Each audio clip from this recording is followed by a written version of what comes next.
Hail Satguru Dev! All devotees are requested that the spiritual discourse is about to start. Please settle down peacefully at the discourse site and listen to the discourse with devotion. The loving souls of God are requested again that the spiritual discourse is about to start. Please settle down peacefully at the discourse site and listen to the discourse with devotion. Sat Sahib. Viewers, the spectacular and supernatural spiritual discourses of the universe Guru Saint Rampal Ji Maharaj Ji have brought a revolution in the spiritual knowledge not only in India but also across the world. Millions of devotees have sent congratulatory letters for broadcasting our spiritual discourses. Along with this, a few devotees have sent in their doubts too. We met Sant Rampal Ji Maharaj Ji for a solution to problems of devotees and answering their serious major problems. So let's listen to solution of all the queries of devotees offered by most revered Sant Rampal Ji Maharaj Ji itself. So let's listen to solutions of all the queries of devotees offered by most revered Saint Rampal Ji Maharaj Ji himself. So, pious souls, how will we find out unless we are told about it? God himself came, lived here for 120 years and went back. We didn't know how to recognize the ruby, due to which we kept failing. And it is one thing to make a statement, but I will prove with evidence that in this world, no one possesses spiritual knowledge or any solution, and that there is no God like Kabir, and there is no knowledge like the one given by God Kabir himself to this servant of God, to this servant.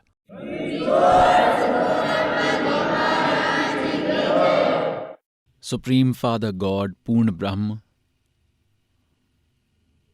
Creator of the entire nature, God Kabir has bestowed a special grace on all of us human beings. He has himself come and given us this knowledge that why we are taking birth and why are we dying.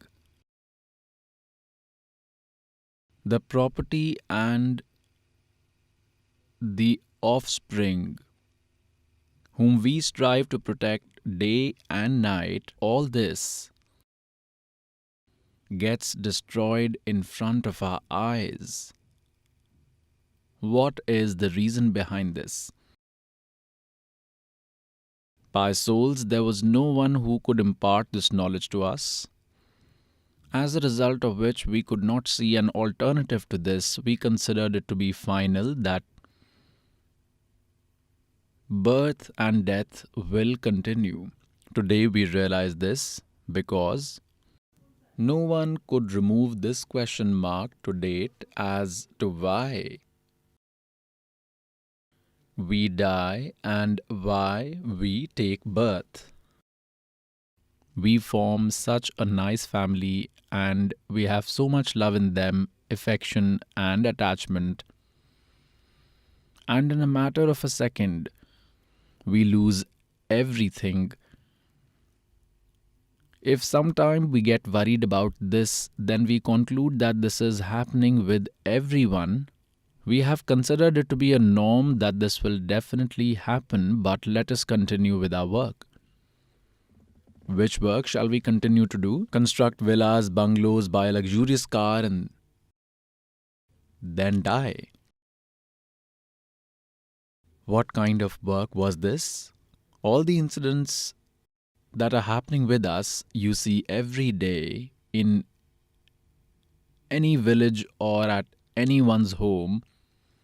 Even we ourselves have faced many such incidents. So why is this all happening? So for that, God himself comes and enlightens us that we have come to this wrong world. God himself explains the true way of worship, the real process and procedure to get rid of this disease of birth and death. And for that, God himself comes along with his body from where he is residing. So God reminds us to speak a bit into the past and in the future, and not to limit ourselves to the present only.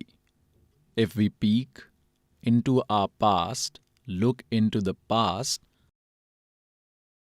then what does God state? God has himself come and imparted spiritual knowledge to his beloved soul Garib Das ji. What has he said? Bhai aage gaye na bavre. Aage means the ones who have already departed. Aage gaye na bavre. Ye rehte bhi sab jahi. बिन साहिब की बंदगी कहीं ठोर ठिकाना नाही. Our grandfather, great-grandfather went away, and there is not even a trace of them anywhere. No one knows in which creature's body they might be suffering, and they had wished for their clan to prosper.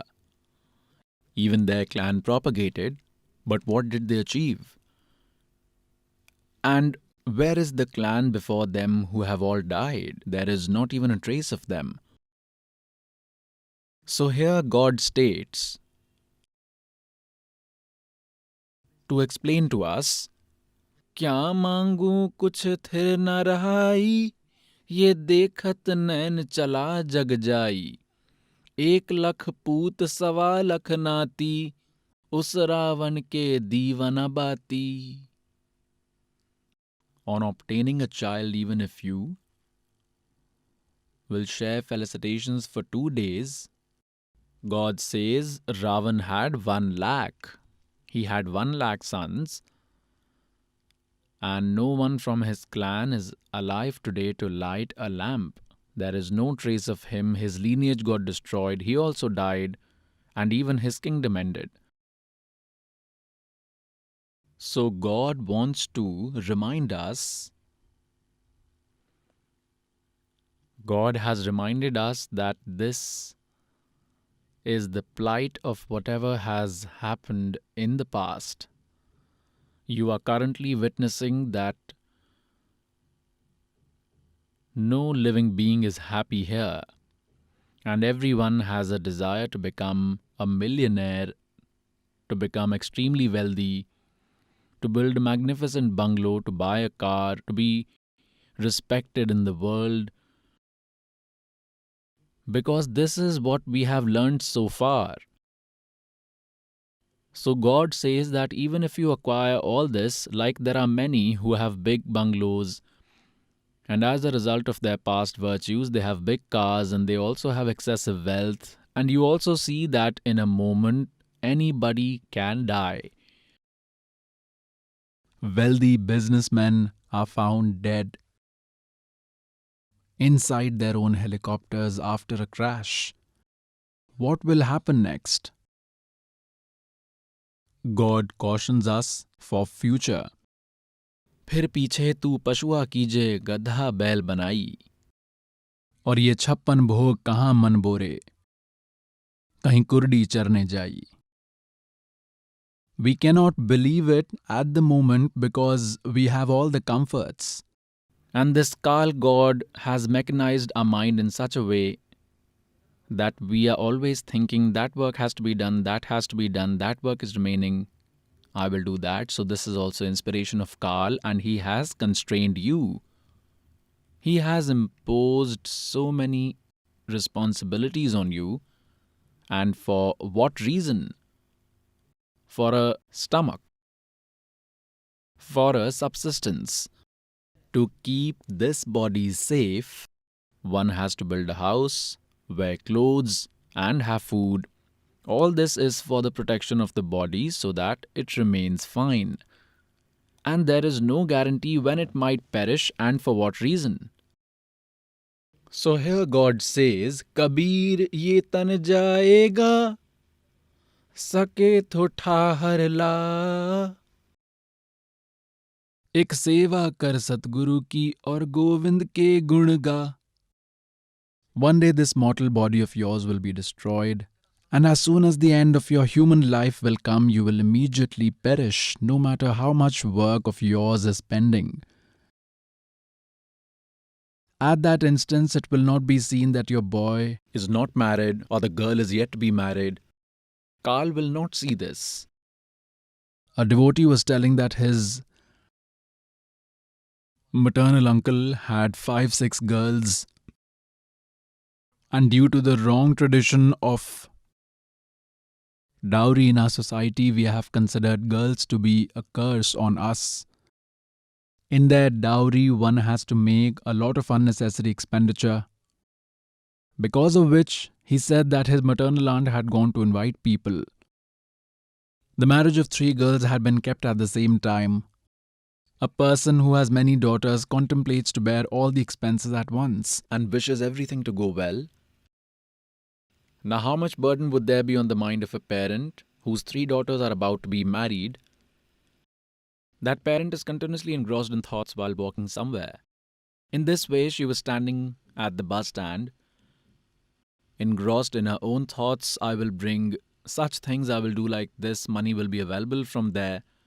Meanwhile, a bus driver was reversing his bus, reversed it incorrectly, and she got squashed between a pillar of the bus stand and the bus. She was unaware as she was engrossed in her own thoughts.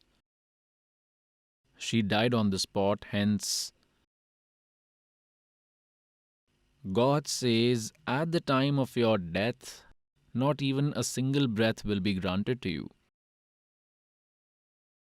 Further, God says, God has provided a solution to this.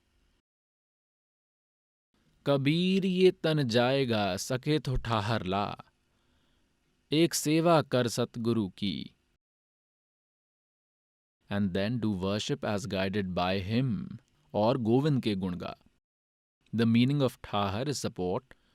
And so God says this human life of yours will end when the time comes and all your work would be left pending. To avoid this, you will have to take the support of the true mantra of God via the true Guru. After getting that support, your life will be extended. And that support too can only be obtained after taking refuge of Almighty God Kabir. No one else, including Brahma, Vishnu, Shiv, Brahma and Parbrahm, is capable of extending your life. So here God says, Kabir ye tan jayega aur sake to thahar la. Then that thahar has been explained. Which thahar? Ek seva kar Satguru ki or Govind ke gunga. So God himself has come and given that knowledge, which is a special support, special way of worship by which God helps us. If on this occasion you will properly adopt this path and follow it throughout your life, then this is your last human life. You will become happy forever and reach SATLOK, where there is no death, no illness, and no old age. The creation there is similar to what is here. This one is duplicate, that one is original. You will acquire a similar family there. You will remain happy forever. You will travel in aircrafts. Every person owns an individual aircraft there. They also have their respective massive gardens and bungalows. Pious souls, it is very easy to attain God. Due to ignorance, our religious gurus had made it very difficult. Our holy books state that it is a straightforward path. Absolutely simple. It is an ordinary path, way of worship. God's mantra has to be chanted. You will attain salvation through mantra. It has some supportive activities. These are 5 religious rituals. You have to do these as well.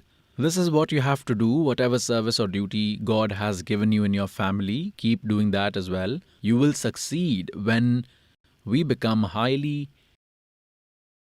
distressed because of not doing worship, until our virtues are going on, we are happy. When the virtues finish, a mountain of miseries befall us, At that time, even a king thinks of taking the refuge of God alone. He knows that God is the supreme power and he makes a distressed person happy. If you will already be in the refuge of God, then miseries won't befall you. Until we come in the refuge of Supreme God Kabir, we receive the results of our previous deeds. That is, we get the result of good and bad deeds that we performed in the previous lives, and when we come in the refuge of Supreme God Kabir through a Supreme Saint who is a recipient of his favor, then sins do not affect us. We only get the results of our good deeds. And if there is some bad deed in our previous deeds that can cause harm to us, then God eliminates it. That is why we search for God. That is why we used to search for God, so that we do not face any hardship. We are doing worship and the hardships are also occurring, then either that way of worship is not correct, that God is not complete, or there is some shortcoming in your worship. We face miseries solely due to these three reasons. So the purport is that God Himself comes and enlightens us. And it is your good fortune that you have already taken the refuge of God. Now that we have come in the refuge of God, then our everyday task will also be performed better than before, because when we are distressed, we go to God in search of happiness. Whether you have come in distress or happiness, now there will be no misery. And even if there will be any misery due to a harsh deed, it will be subdued by the grace of God. This is mentioned in God's qualities, and you will also attain Him here. Now the devotees who have come here in distress, they should not worry, thinking that we have remembered God now in misery only. How will our prayers be heard? It is for those who have not found God properly, who have not found a saint.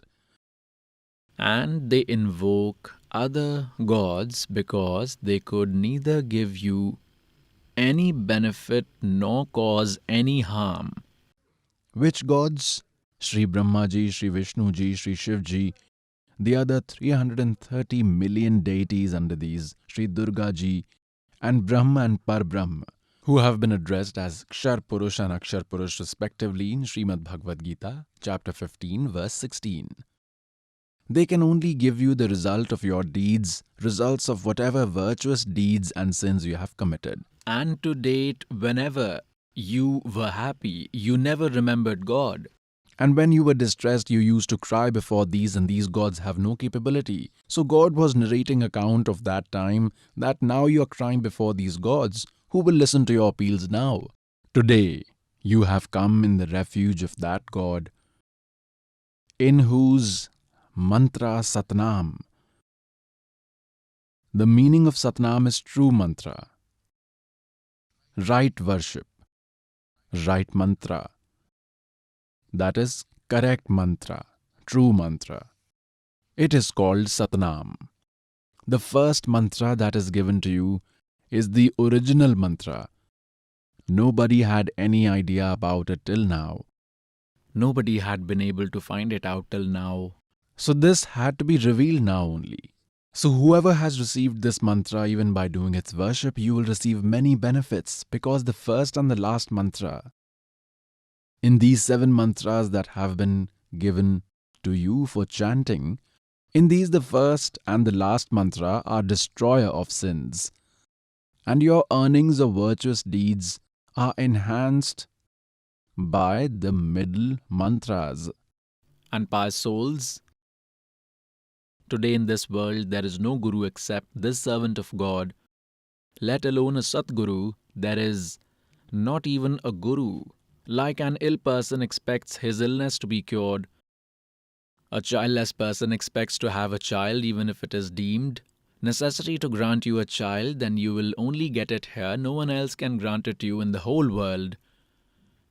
And if your illness has to be cured, then it will be done here itself and nowhere else in the world, and it will definitely be cured. Your illness will certainly be cured.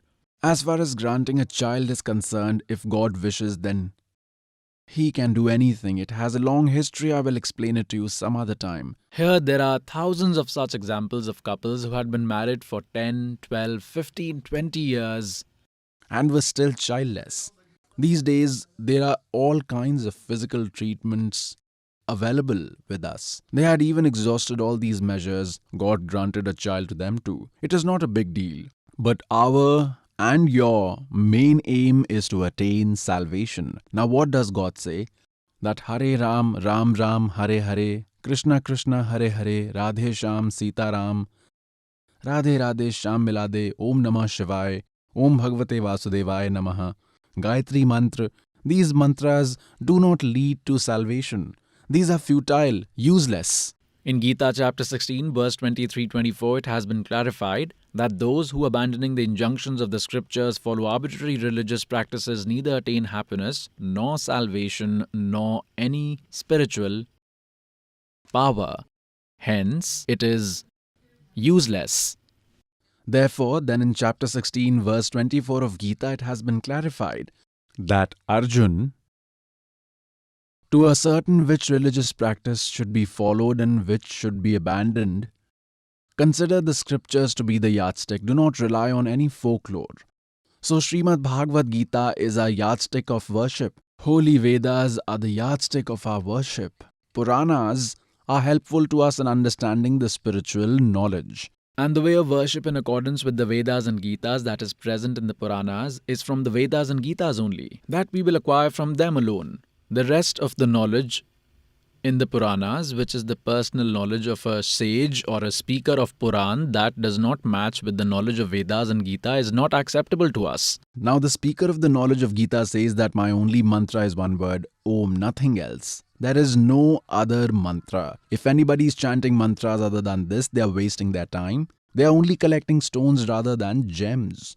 This is of the level of Brahma. One who dies while chanting this mantra in the final moments attains supreme salvation. Which is that supreme salvation? It is Brahmalok. And in Gita chapter 8 verse 16 it has been stated that those who have gone to Brahmalok are reborn. Now in Gita chapter 17 verse 23 it has been stated that there is direction of recitation of 3 mantras for the attainment of Sachidanand Ghan Brahm. Nothing else.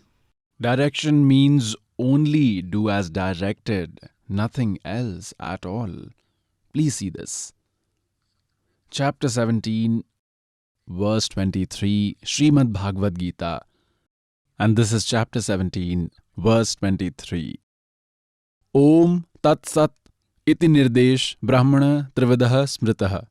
Brahmana ten Vedah cha yagya cha vihita pura. Om, Om, Tat Tat, Sat Sat. This 3 types of mantra has been said to be mantra of Sachidanand Ghan Brahm, of that Paramakshar Brahm. Now the mantra of attainment of Sachidanand Ghan Brahm, Paramakshar Brahm, Om Tat Sat. Pious souls, Om mantra is simply of Brahm, Shar Purush, and Tat is of Akshar Purush. And Sat is of Paramakshar Brahm, complete God. This is also a code word. It is an indicative word. Om and Tat, which is a coded word, together form Satnam, which is comprised of 2 words. And whichever great men have attained salvation so far, they have chanted this Satnam. And the Sat is an indication towards Sarnam, that too is some other mantra. It is a code word, which is available with this Das servant of God. No one else on this earth in this world has this mantra.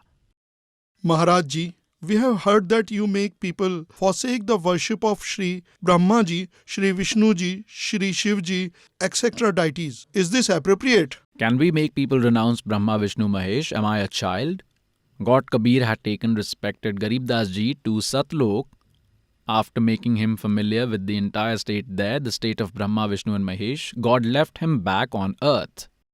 After that, Garib Das Ji had said, Tino Deva कमल दल बसें ये ब्रह्मा विष्णु महेश प्रथम इनकी वंदना फिर सुन सतगुरु उपदेश.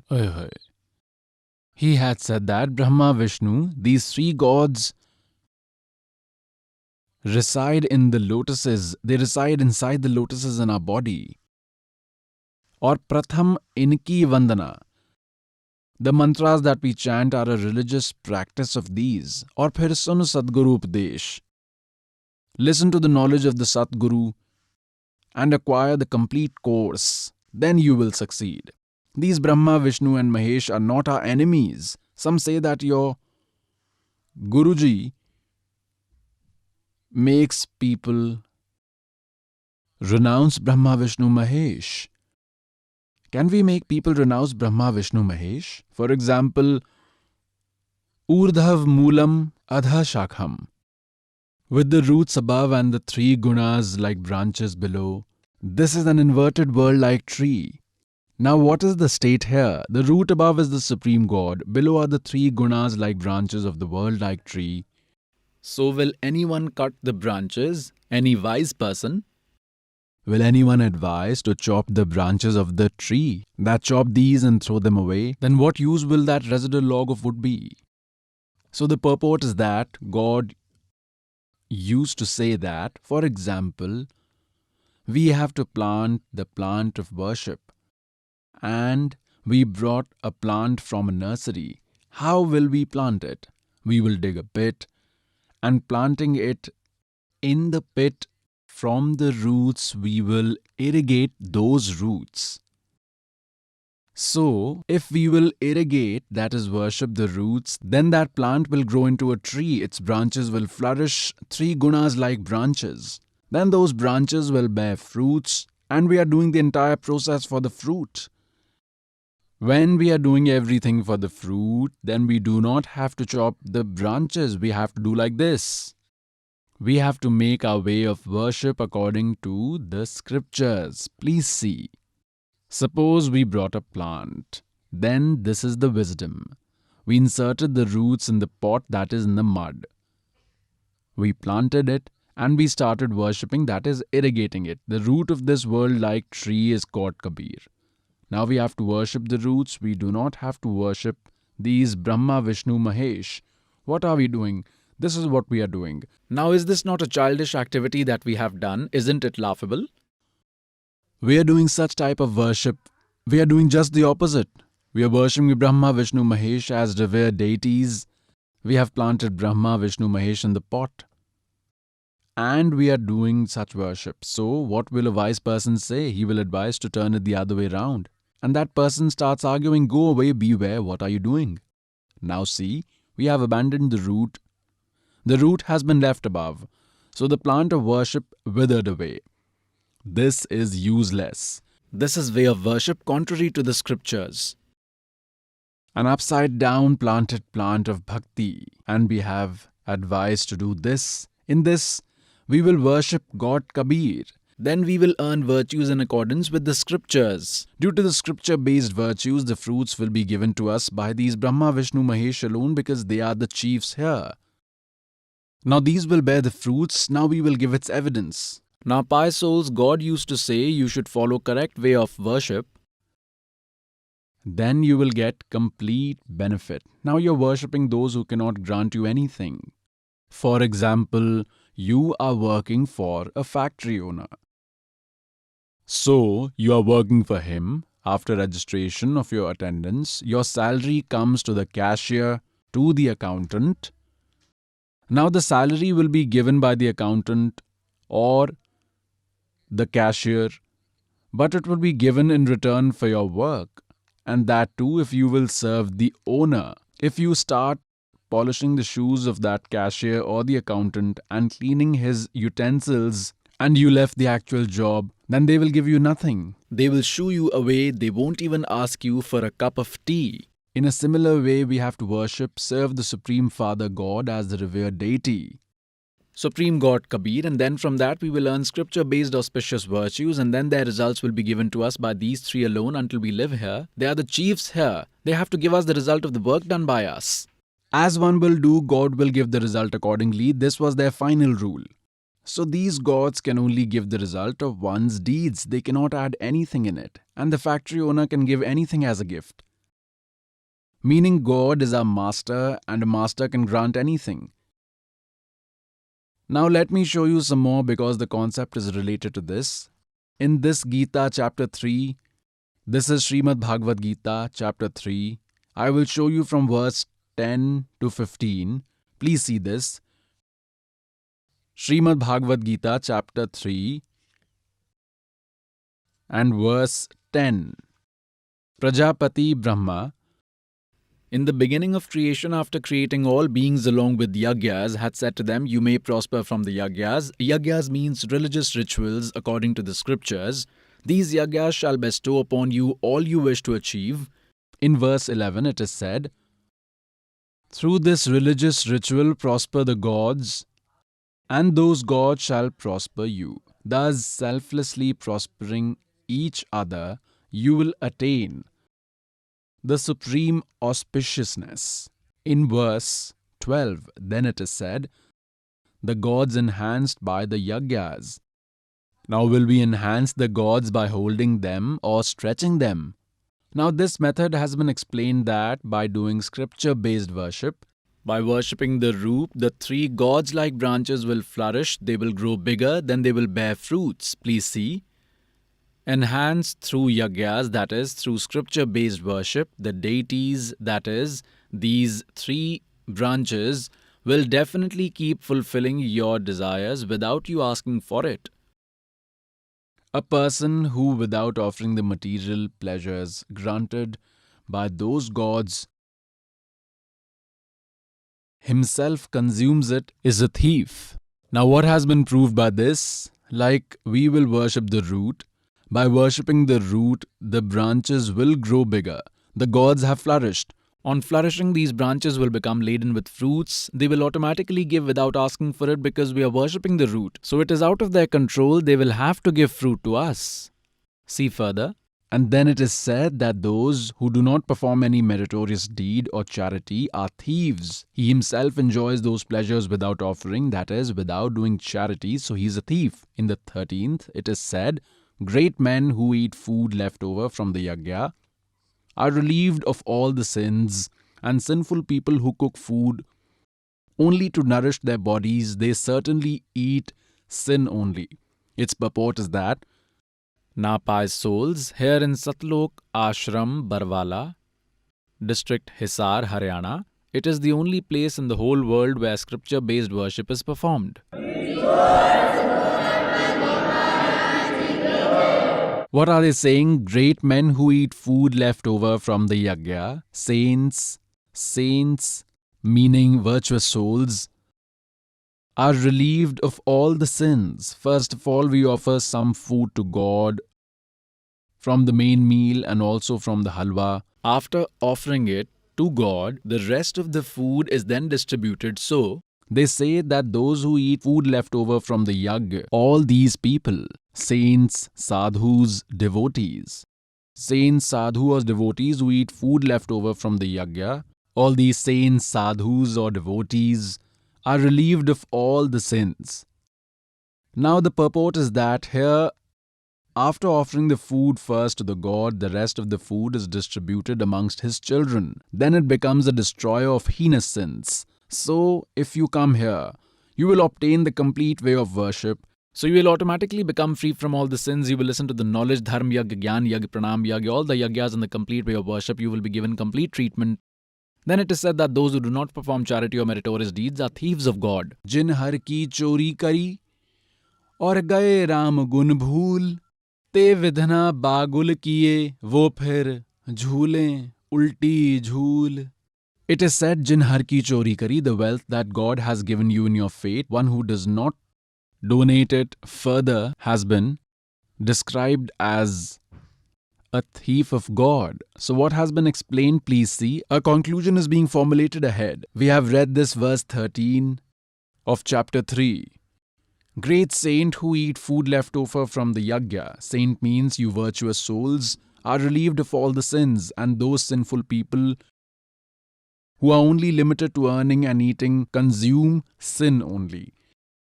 Now a decisive knowledge has been given in verses 14 and 15. First, we will read their translation of these engineers, then we will understand it. All the living beings arise from food, food arises from rain arises from yagya, religious rituals, yagya.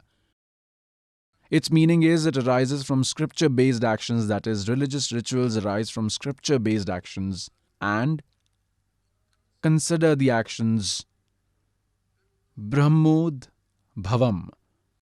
They have interpreted the meaning of Brahma as Vedas. This is incorrect.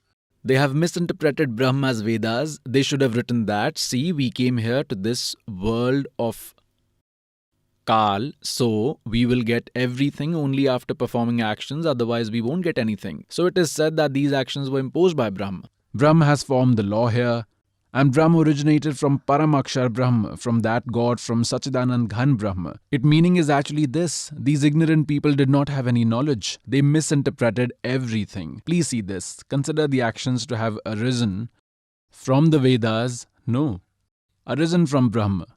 And Brahma, Aksharam, Udbhavam, to have arisen from immortal God. Here they should have written Brahm, this Kal. Consider Brahm to have arisen from the immortal God. This proves that the Sarvagatam Brahm, Sarvagatam means omnipresent God, the master of all, is always situated in yagyas. He is to be worshipped as a deity. He alone is situated in all religious rituals. He should be worshipped as a deity. This is the conclusion. Now if we will worship that God as a revered deity, then our way of worship will be in accordance with the scriptures. And in this it has been stated that by doing scripture-based worship, we will earn auspicious virtues. The plant of bhakti will flourish. Our virtues will reach Brahma, Vishnu, Mahesh, and they will give you the fruits without you asking for them. They will give you without you asking for them. Like if the branches are laden with fruits, you will also eat, your relatives will also take some, and if the neighbors also take some, even then they won't finish.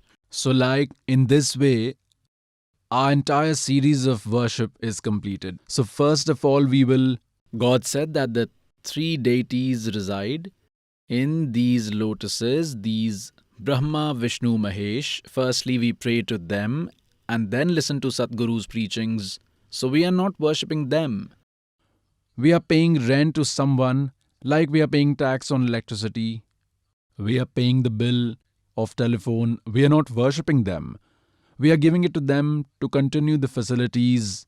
If not, they will disconnect the connection. So, instead of doing scripture-based worship, that is the complete course, we are following arbitrary practices, as a result of which, because of being deprived of the way of worship received from God, we were turning into atheists. Now, God has showered His mercy on you and on this Das, servant. He made this servant a Tattvadarshi saint having complete spiritual knowledge, and gave the key to the treasure of true knowledge that was hidden by God 600 years ago. Now the servant of God has opened the treasure before his children. Please see this. This is the image of our body. There are lotuses present in the human body. Ganeshji resides in this Mool Kamal chakra, and its mantra is Kiliam. It has 4 petals. Above this is Swad Chakra Anushtan. It is also known as Swadhishthan Chakra. This lotus has 6 petals, in which Brahma and Savitri reside, and their mantra is Om. This is Nabhi Kamal navel chakra, where Lakshmi and Vishnu reside, and their mantra is Hariam. Shiv and Parvati live here, and God had given them a mantra. This is the mantra. After that, they had become his disciple. Lord Shiva chants this mantra itself, hence his mantra is said to be Soham. Now, see here, this is Durga, and this is the Kant Chakra having 16 petals. It is near and behind the throat, and this is her mantra. And further, God has only indicated them in His messages. Now, these are from this body. To get out of this body, to become free up to here, we have to chant these original mantras. How to do it, I will not reveal it. I will only reveal it to those who take initiation. Now it has been confirmed that we will chant these 5 mantras. So we will do sadhana, religious practice, for these 5 mantras. This is not worship. Now we have taken loans from these deities. We are trapped here. We are getting benefit from them and becoming indebted to them. With these mantras, we will pay back their debt. And these are the original mantras of these deities to get benefit from them. For example, a buffalo, a jhota, or a bull, called khagad in our regional language, or it is sometimes called ankal, they have a common mantra. If one calls it bull, bull, it never listens. And once you say hurr, it reacts and might even run to that side. So the bull is its separate name, and it is that original mantra hurr that will attract and affect it. So these mantras are the original mantras of these deities, and these mantras control them. They will automatically get attracted towards you and will start giving you full benefit. So this is the right way of doing spiritual practice. This is an easy practice according to the Ved or true scriptures, known as effortless religious practice, simple way of worship. And they, by their forced religious practice and ignorance, have made it so hard that someone performs penance by standing, someone by standing upside down by placing their head down, someone by keeping fasts, someone goes to the mountains to find God, and someone chants some other mantras like Hare Krishna, Krishna Krishna, Hare Hare, Radhe Radhe, Sham Milade. Are they written anywhere in the Holy Gita? So whatever is written in the Gita is the actual spiritual practice. Apart from that, whatever religious practice we perform, a mantra we chant, that is arbitrary practice performed by abandoning the method given in Holy Scriptures. It is useless. In Gita chapter 16, verse 23, it has been stated, Arjun, those who perform arbitrary practices discarding the injunctions of the scriptures neither attain salvation, nor happiness, nor any spiritual power. That means useless. So the method that is prescribed in Gita Ji, the mantra to find God, and then it hints at discovering the true saint and find out from him. So that is the actual spiritual practice to be followed. In chapter 3 verse 8, the giver of knowledge of Gita says, if you sit in one place, this is the knowledge of Vedas, and you abandon your duties, you do not perform any action, how will you sustain yourself? This is correct. See what is written in Srimad Bhagavad Gita, chapter 3, verse number 8. Srimad Bhagavad Gita. This is chapter 3 of Srimad Bhagavad Gita, and verse is 8. It starts from here. Here is its translation. You must perform duties in accordance with the injunctions of the scriptures, that is, perform religious practice as prescribed in the scriptures, because compared to an action not performing any duties, that is, forcefully doing religious practice while sitting in a solitary place, it is better to perform duties. And because of not performing any duties, the maintenance of your body will also not be possible. How will you survive if you sit in a place? Now, pious souls, you just saw verse 8 of chapter 3 of Srimad Bhagavad Gita. This is the knowledge of Vedas as it matches with the knowledge given in the Yajurveda, chapter 40, mantra 15. In chapter 6, verse 16, it has also been said, Arjun, this worship is neither successful of one who eats too much or who doesn't eat at all. Eating too much would mean overeating to an extent that you start feeling lazy and you can't do worship. And to not eat at all means to keep fast. Fasting is also forbidden in Gita, and they ask people to keep Ekadashi fast. Where did this come from? And neither of one who sleeps too much, nor of one who does not sleep enough. These cannot attain success in devotion. This concept has also been clarified in verse 16 that it is useless to keep fasts, whereas they describe the Ekadashi fast to be very important. So this is their folklore or self-concocted fable. It is against the injunctions of the scriptures. Nothing will be benefited from doing this as per Gita's chapter 16, verse 23. Now we come back to the same context. The giver of knowledge of Gita states in chapter 3, verse 8 that if you sit in a place, this is Veda's knowledge, and if you leave work and not perform duties, how will you sustain yourself? This is correct. Maharaji, kindly explain how was the nature created? Listen to the story patiently, because anyone who hears this for the first time will feel that this is a baseless story. But after some time, on seeing the evidence, you will have to accept it. And it will be accepted. Until you get to know about the creation of nature, you cannot understand this true spiritual knowledge, Tattva Gyan, or any holy scriptures. Consider this creation of nature to be a master key to understand all the holy scriptures, to see their hidden treasure. This is the master key, that is the main key. That is why you are often given the knowledge about the creation of nature. In SATLOK, with one word, God created 16 islands. Then, with 16 birds, he created 16 suns. After that, God entrusted the rest of Satlok's creation to one of his 16 sons, Achint, and ordered, Achint, you are now the creator. He ordered Achint to show that this creation is not a child's play and nothing can be done successfully without the Almighty. What did Achint do? With his word power, he created a male entity called Akshar Purush.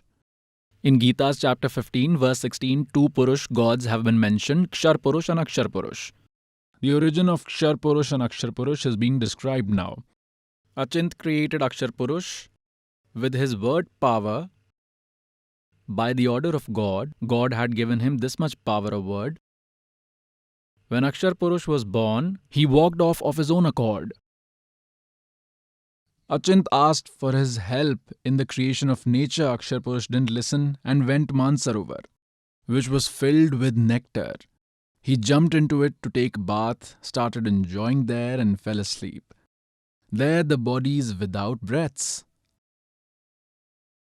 Now he was sleeping and Achint, while sitting, witnesses. Then God said that this work can't be done without Almighty Himself. And now you can relax.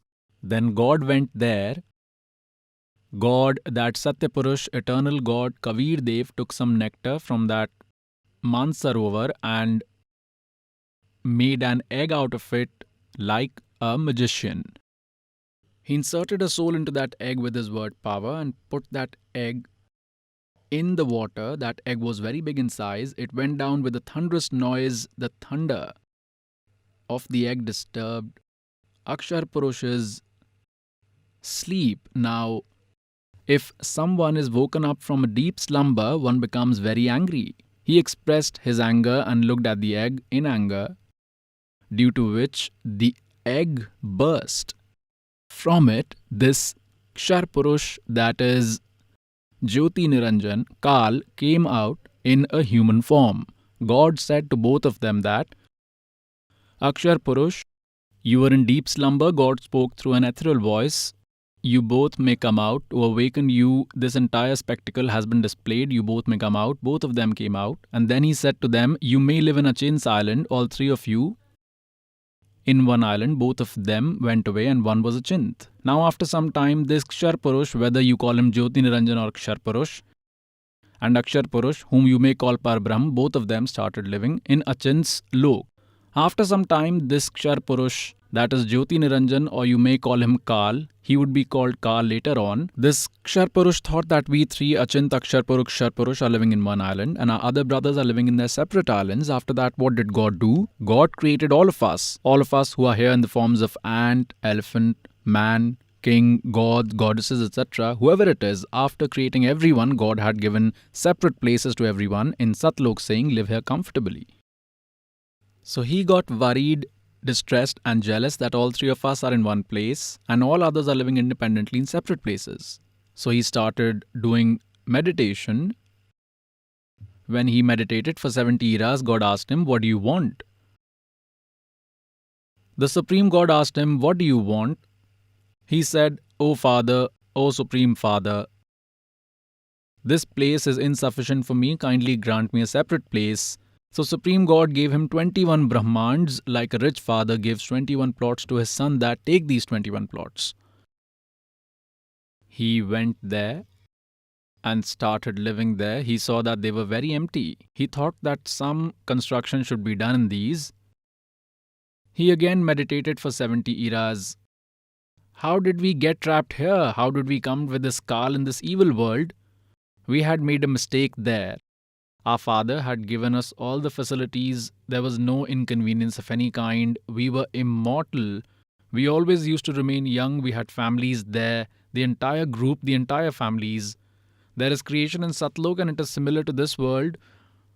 But there are pure souls there. There is no death there. There is no old age. Trees are evergreen. There is no attachment or hatred, no division among brothers. And those from the Radha Swami sect and all others say there is only light everywhere in Satlok. The soul gets merged into God like they're a drop in the ocean. Do we want to die by drowning there? We are seeking God, we are searching for God, that we will see Him, we will sit with Him and talk to Him, we will tell Him our tale of woe, we will feel ecstatic looking at Him. They say that God is formless, He's light, and the soul merges into Him like a drop in the ocean. It equates to dying by drowning. Does anyone have this courage? If we say, let us die in the ocean, you will attain God, you won't even go near. They are just making fool of us. They all know that they are ignorant about Satlok. Even they know that they are not going anywhere. They simply create castles in the air and the reverent beings listen to them. So there is similar creation there as it is. God has a human form. The brightness of his one hair follicle is equivalent to the combined light of millions of suns and moons. Such is the radiance of God's body there. From there, he comes here by acquiring a lesser radiant and simplified form. Vedas also state this, and God has himself sung his glory 600 years ago in Kabir Vani, the speech. So from there, God himself came and told this. So leaving our God who had given us all happiness, we got attracted to him, Kshar Purush, who was meditating on one leg. We looked at him in awe and that. Look at for how many eras he stood on a single leg. He's simply amazing. Now we had equated this disease evil from there only. That we have now, for example, an actor or actress dance, jump around and apply heaps of makeup for their living, and we get captivated by them. If any actor or actress comes here in Barwala or Hisar, these local young boys and girls will assemble and queue up in thousands. They see them from a distance, that there he is standing, there she is standing. After wasting their time the whole day, they return empty-handed. If he or she is standing there, then what did you get? They are wandering there for a livelihood and we get enamored of them. Then they say that he is my favorite actor, These favorite actor, actresses have ruined us. He became our favorite hero there in Satlok. And God through an ether voice cautioned us that children, don't look at him. Remain carefree and do devotion, live peacefully. This action of his is not right. God had forbidden him too, but he didn't pay heed. God had also forbidden us not to pay attention to him and remain carefree, but we became cautious only from the outside, but remained attracted to him from inside. We got really attracted and attached to him from the core. God Kabir is omniscient. He knows everything. When he did penance for the second time, God asked him, what do you want? You have meditated for 70 eras. Then he said, God, give me some construction material so that I can do some creation. God gave him 5 elements and 3 gunas, saying that, son, play with these toys. Then he thought that I would do some construction, but if there would be no souls, then what would I do? I also need souls, otherwise I will feel lonely. Then he again meditated for 64 eras. Then God asked, what do you want? Tell me. I have given you whatever you asked for. And on this he said, give me some beings, some souls, Lord. Now God Kabir said, I cannot give you these souls in any circumstances.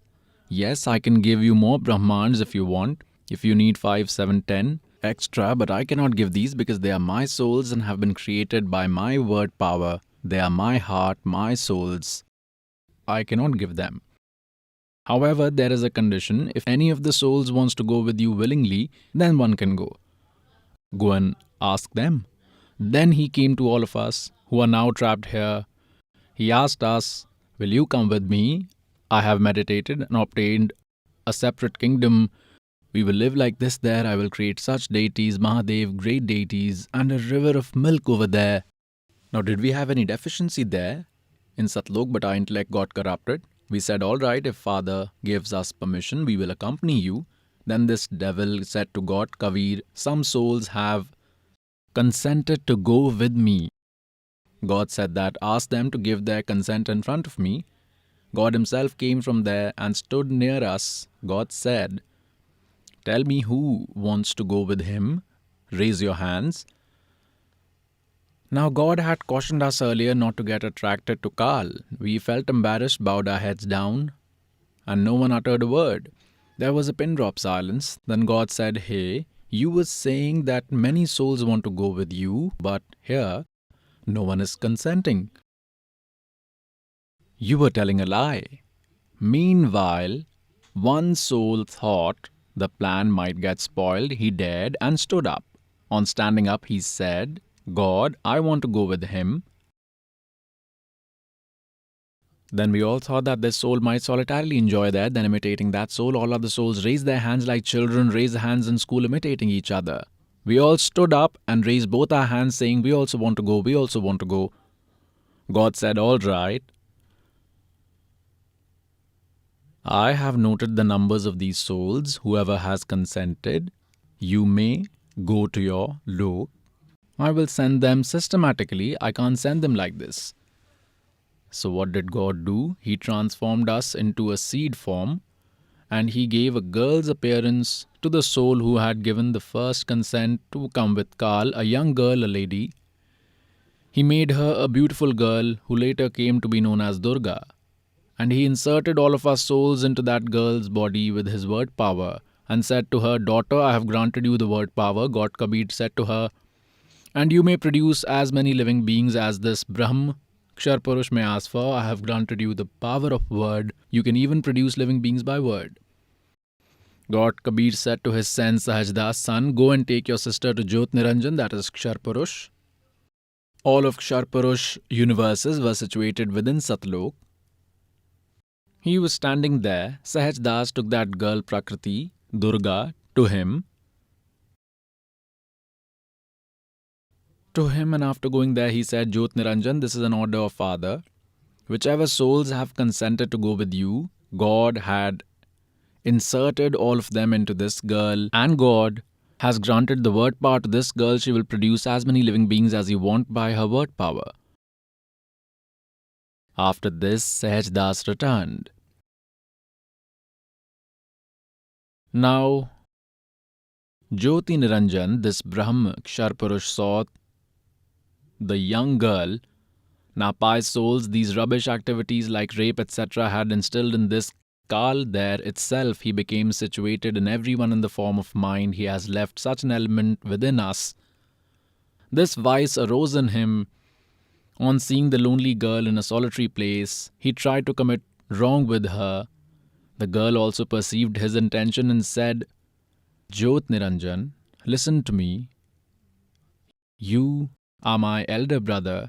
You originated before me from the egg. God has created you, and I have also been created by the same God. You are my elder brother, and I am your younger sister. This act between a brother and sister is not good. Do not commit this evil deed. Father has granted me word power. I will produce as many living beings as you say. He did not pay heed to her. He went beyond his limits. When the girl did not find any alternative to save her honor, she made a miniature form, and he had opened his mouth to commit the wrongdoing, so the girl entered into his body via his mouth and went into his stomach. From there, she prayed to his father, God Kabir, Lord save me. God said, Jogjit, Sahajdas, go to her. God himself came in the guise of his son and said, Jyot Niranjan, you have committed a crime. One who commits such a crime in such a sacred place gets a punishment that you would be known as Kal from today onwards. You will eat 1 lakh human beings and produce 1,25,000 souls daily. From today your name will be Kal. He took the girl, he took Durga out of Kal's stomach and expelled them both along with their 21 universe from Satlok. The said 21 universes stopped after covering a distance of 16 sunk course, and according to his law, they started revolving. Now Kal again thought that who can harm me now? Whatever punishment they wanted to give me, they have given it. He again started misbehaving with Durga. She again pleaded with him that, Jyoti Niranjan, firstly, you are my elder brother and I am your younger sister. Secondly, I have come out of your stomach, so I am your daughter too. Here Durga said everything in order to save herself and to save her respect. Satan ignored Durga's appeals. God had to see how sinful this devil can become. God, while creating girl's appearance, did not create any female genitals. Jyot Niranjan, by his word power, made female genitals on her body. with his power and nails and forcefully married her. She gave birth to 3 sons, elder one Brahma, second Vishnu, third Shiv. अब मैं तुमसे कहूँ चिताई, त्रिदेवन की उत्पत्ति भाई. ज्ञानी सुने सो हृदय लगाई, मूर्ख सुने तो गम ना पाई. माँ अष्टंगी पिता निरंजन, ये जम दारुण वंशन अंजन. पहले की निरंजन राई, पीछे से माया उपजाई. मैया रूप देख अति शोभा, देव निरंजन तन मन लोभा. निरंजन कीन है भोग विलासा, माया को रही तब आशा. 3 पुत्र अष्टंगी जाए, ब्रह्मा विष्णु शिव नाम धराए. 3 देव विस्तार चलावे, इनमें यो जग धोखा खावे. 3 गुणों की भक्ति में ये भूल पड़ो संसार. कहे कबीर निज नाम बिना, कैसे उतरो पार. 3 देव की जो करते भक्ति, उनकी कदे न होवे मुक्ति. Knowledge giver of Quran Sharif says that he is God Kabir who created the universe in 6 days. Now we'll have to show you the Holy Bible before that. This is the Holy Bible. Full life study Bible. This is Bible. This is its general editor. We will read in Hindi from here. Managing editor, David Stewart. English, chief editor, Donald C. Stamps. MA, MDiv. Joint editor, all these. It has been published from here. See here, it has been published from Missouri, USA. Now in this, at the very beginning, is the topic of Genesis. At the very beginning of Genesis, in the first chapter itself, Genesis means creation, Genesis 1. On page 4 here, Genesis begins from here, Genesis 1. In the beginning, God created the sky and the earth. This was the first day. In this way, the first day concluded. Then the second day concluded. God created light, etc. Then there was dusk and dawn, and the third day happened, and whatever was in it. Fruit-bearing trees and their seeds of varying species were created in this way. Now this was the third day. To rule over day and night, and to cause light and dark. In this way, dusk occurred, and then dawn occurred, and this was the fourth day. Then see here, on page number 5, you read that on page 4. Now what is written on 5? Dusk occurred and then dawn occurred, then 5th day happened. Now we have to come on the 6th day. This is the real thing. Then God said, let us make man in my image, in my likeness, and they have authority over the fishes of the sea, birds of the sky, the domestic animals, and over the entire earth, and all the creeping creatures that crawl on earth, meaning man should be more intelligent than them. Then God created man in his own image. According to his own image, God created him, and God created human beings as males and females. So what does God look like? Like a human being, like man, it is understood. Now see here, in this way, 6th day, dawn occurred, dusk occurred in this way. This was the 6th day. Now the 7th day, God finished his work which he used to perform on the 7th day. He took rest on the 7th day from all of his work, meaning he created the nature in 6 days and took rest on the 7th day. That's it. We had to only take this much from here. Now the Holy Bible has clarified that God is like a man. He created man in his own image. He created them as male and female. Further, there is very good evidence that God is in form. He can be seen standing in front of you, and he speaks too. It is written in the Bible. Now let us show you Quran Sharif. Please see. This is Quran Sharif, Holy Quran Sharif. About this, it is written that this is their Arabic language. Jalikal kitabu la raib ja shalah fihi ja. They have written its meaning that this is that Ilhami book, religious book, in which there is no scope of any doubt. It means that whatever is written in it is final for us. We have no doubt about anything in it. There is nothing wrong in this. This is their support. From where it has been composed, classical Arabic manual, but in Nagari script, commentary with translation. It means commentary in translation. Translator is Nand Kumar Avasthi. Sherwani edition. From where is it printed? Quran Sharif, Sherwani edition. Publisher is Lucknow Kitabghar, Mausam Bagh, Sitapur Road, Lucknow. It has been published from here. Now we come at it, Surat Furqani 25. See this. This is Quran Sharif, and Suratul Furqani. It is called Suratul Furqani, that is Surat Furqani 25. Now in this we will see from here, please see, this is ayat, verse number 52, verse 51 ends here and 52 begins. Fala tuliyal kafirin va jahidhum bihi jihadan kabiran. It is clearly written Kabiran. Whether you call it Quran Sharif or Majid, now we will show you. Now they have written its Hindi translation here. This verse 51 ends here and 52 starts. It is the translation of the Arabic language that we read. It is written in this Nagari script.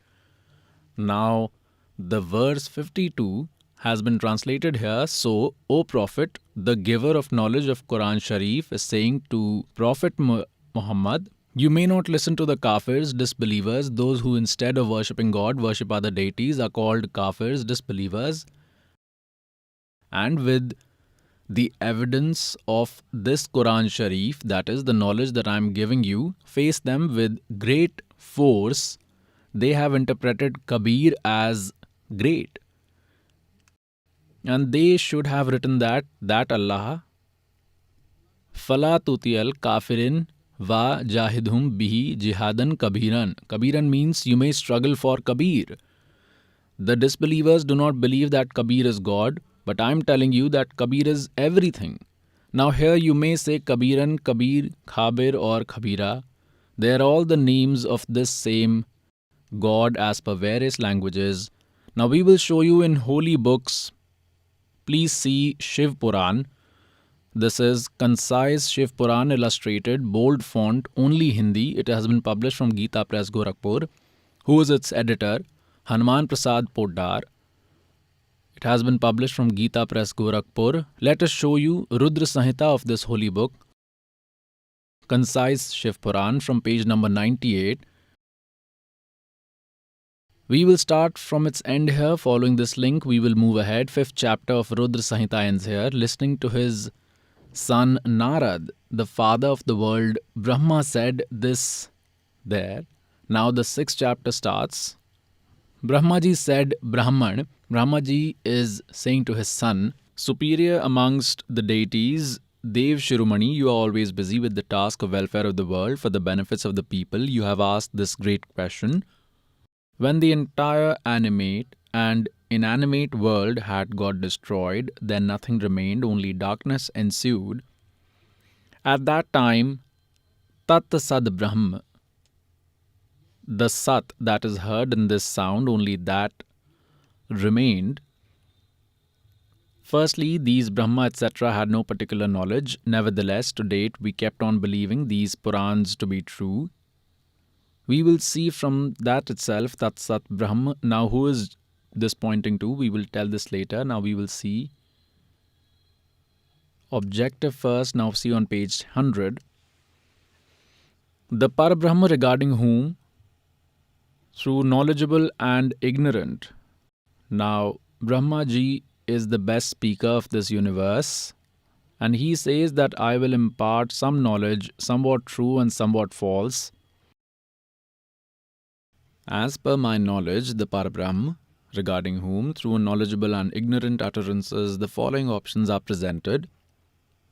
He, after some time, presented the desire for a second within him, arose the plunge to become more from one.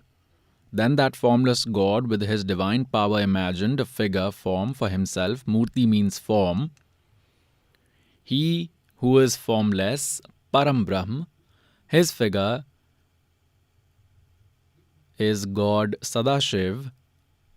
Both ancient and modern scholars call him God. At that time, the one living alone and indulging in leisure at his own will, that Sadashiv from his own body, he himself created a self-featured figure, Shakti, who was inseparable from his own body. That Parashakti has been said to be Pradhan, leader, Prakriti, Gunvati, Maya, mother of element, intelligence, free from vices. That Shakti is said to be Ambika, she is alone, called Prakriti. Remember this Prakriti word, it is for Durga here.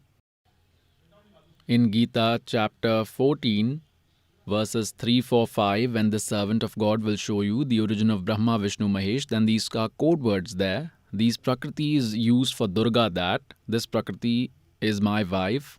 I placed the seed in her womb by which all are created. Kal is narrating Gita.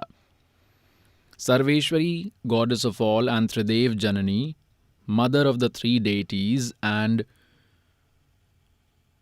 she is also called eternal and main source created by Sadashiv, that Shakti has 8 arms, Ashtangi. अब मैं तुमसे कहूँ चिताई, त्रिदेवन की उत्पत्ति भाई, माँ अष्टंगी पिता Niranjan. Whom they called Sadashiv. Sadashiv, he's that Kal. He appears in Shiv form by acquiring the form of his son. She has 8 arms. Shakti has 8 arms. Various types of ornaments increase the beauty of her body parts. Now this is Prakriti. Prakriti who holds all 8 weapons. She has 8 arms and holds many kinds of weapons. Despite being single, that Maya acquires many forms when required. For instance, she had acquired 3 forms of Savitri, Lakshmi and Parvati. That Sadashiv is known as Param Purush, God, Shiv, Shambhu, Maheshwar. Now it will become clear here. Now we have come to page 101 while reading this. On page 101, Rudra Samhita, and this is the 6th and 7th chapter going on. They completely smear themselves with ash, that Kal form Brahm. It has been clarified. He is Kal form Brahm, who is the father of Brahma, Vishnu and Mahesh, who is the husband of Durga, that Kal form Brahm. At the same time, along with Shakti, it is a misprint, along with Shakti, had created a place named Shivlok. That place is known as Kashi in form of lover and beloved. Aha. They both in the form of husband and wife, Shakti and Shiv, Durga and this Kal form Brahm, in their eternal ecstatic form, always reside in that beautiful place. See further. Sage of the deities, at one time, while sharing an intimate relationship in the paradise, Shiva and Shiv, Durga and Kal had this desire in their mind that another male should also be created, that is, an offspring should be produced on whom the great burden of regulation of universe could be laid, so that we both, while living in Kashi alone, roam at our will and attain eternal bliss. On determining this, along with Shakti, the universal Lord Shiv, Kal form Brahm, rubbed nectar on the 10th part of his left side, that is, consummated as a couple. Then there appeared a male entity, that is a son. Please see here on page 102. Now we will read here. We will take a little bit from here. Shiv said, he said to the newly born child, Shiv said, son, being ubiquitous, your name would be popular as Vishnu. So the birth of Vishnu from Durga and Kal has been proved. Now see, this is chapter 6 has ended. Now we come on the 7th. Brahmaji says, Devarshi, after that, the merciful God Samb Sadashiv, that is, that Kal, by sharing an intimate relationship with Durga, just like the way he created Vishnu, created me too from his right side. Now, pious souls, do you have any doubt that who is their grandfather? Who knows about the creation of all these? And no one can be omniscient except God, the knower of everyone. Only Kabir is God. Now 2 concepts have been clarified here, that Vishnu and Brahma were born from the union of this Kal and Durga. They are their sons. Now the third Shiv remains. Now here the translator got confused. It has been written correctly in the original Sanskrit text. Now the translator, only Hindi is mentioned in this. The translator messed it up here. He thought that creation of Shiv from Shiv, if I will write this, I will be called crazy. He evaded this context altogether. God says, चोर चुरावे टोमड़ी और गाड्डे पानी में, वो गाड्डे वो ऊपर आवे, सच्चाई छानी ना. a thief stole a dried tumba. It is a huge fruit, a big one. When dried, the tumba, the fruit, the seeds are taken out from it. After drying up, it becomes like a ball, a large ball. After stealing it, the thief thought that he would hide it into water. So he dived and left it deep inside the water, but it came out of water before him. So it says, चोर चुरावे टूंबड़ी और गाड्डे पानी में, वो गाड्डे वो ऊपर आवे सच्चाई छानी ना. Now let us show you that the father of Brahma, Vishnu and Mahesh is a separate entity. Now please see. At this Rudra Samhita, it is the same Shiv Puran, the concise Shiv Puran. It is page number 110. Rudra Samhita is going on. Now we have come here in the last of 9th chapter. In this way, Brahma, Vishnu and Rudra have qualities, but Shiv, Sadashiv is considered to be one with Gunatit, Rajgun, Brahma, Satgun, Vishnu, Tamogun, Shiv. This has also proved that these three have qualities, but the Shiv, that is Sadashiv, the skull from Brahma, is different from these three deities. By writing Rudra word here, he has again messed it up. He thought they would think that Rudra is someone else. Further, his concept is clarified even more.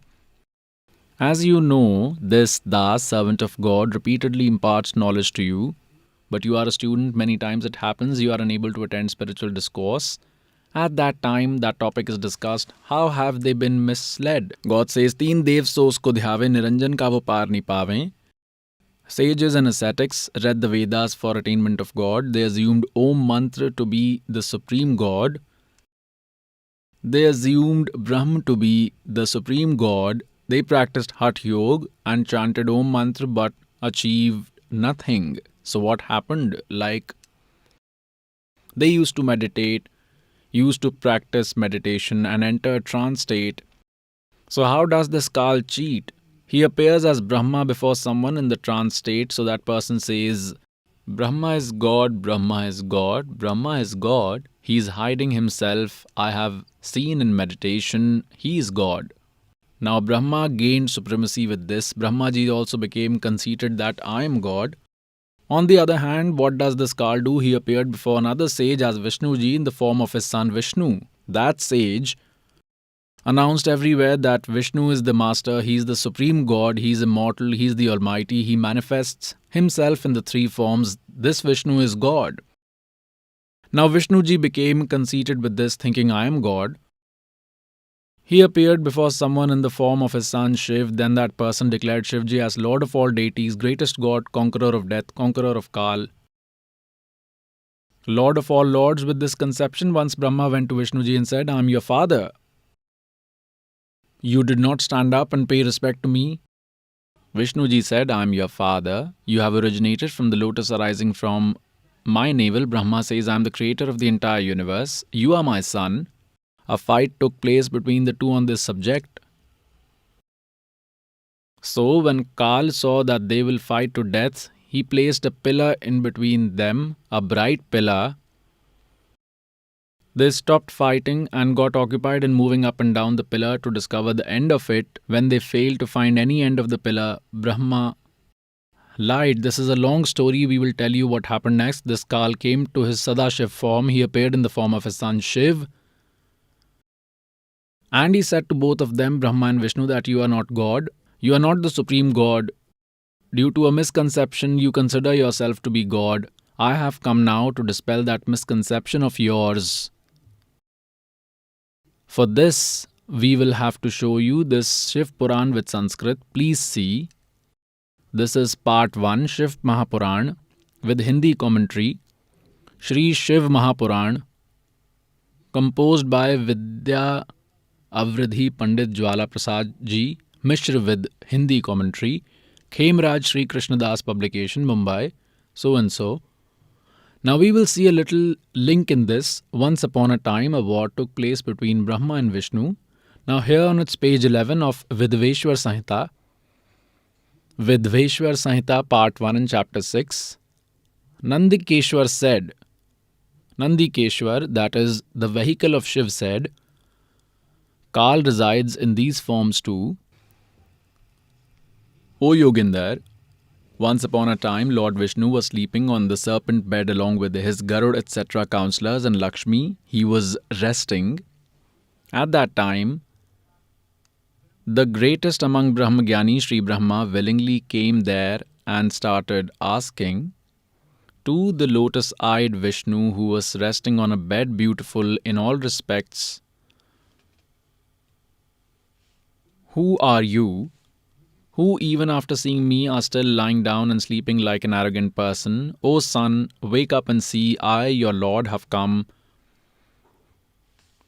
Brahmaji said, Son, get up, look, I, your Lord, have come. The one who behaves arrogantly upon arrival of a guru, that malevolent foolish person, should appropriately apologize. Upon listening to this, Vishnuji got filled with anger from within. Internally, he became angry but did not reveal it on the outside, but he remained calm on the outside and said, Son,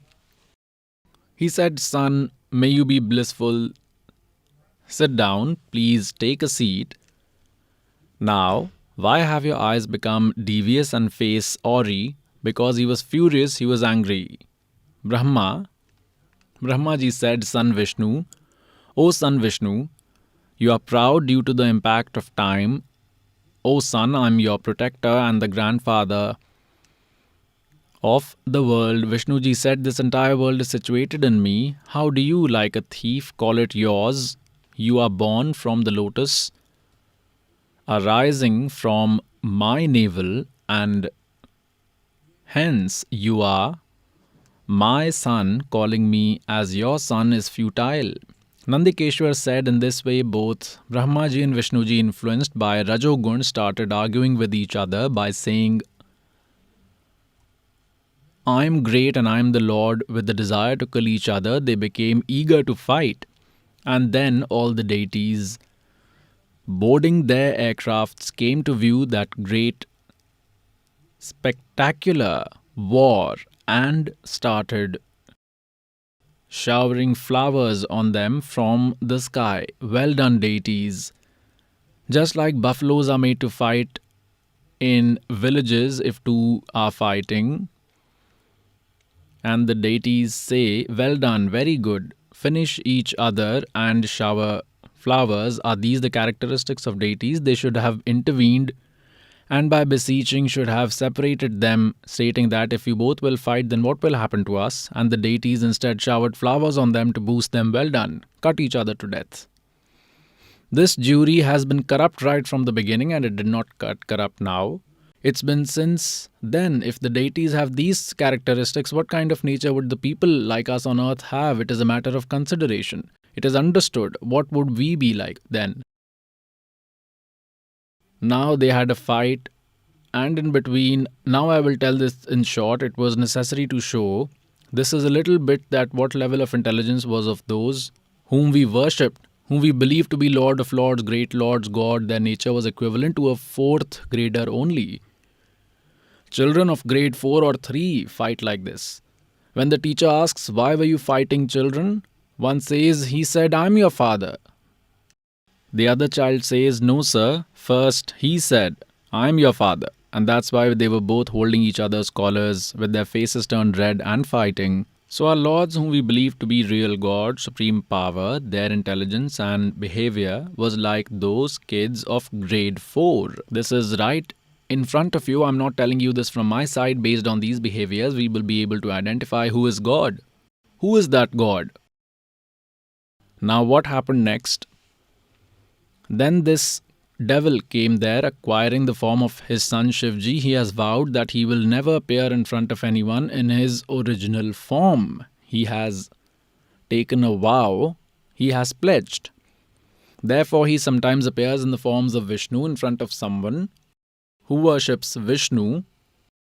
If someone worships Shiv, then he appears in the Shiv form. He appeared in his original form only once during the war of Mahabharata, when even a warrior like Arjun got scared to hell after seeing his face. That was his original form.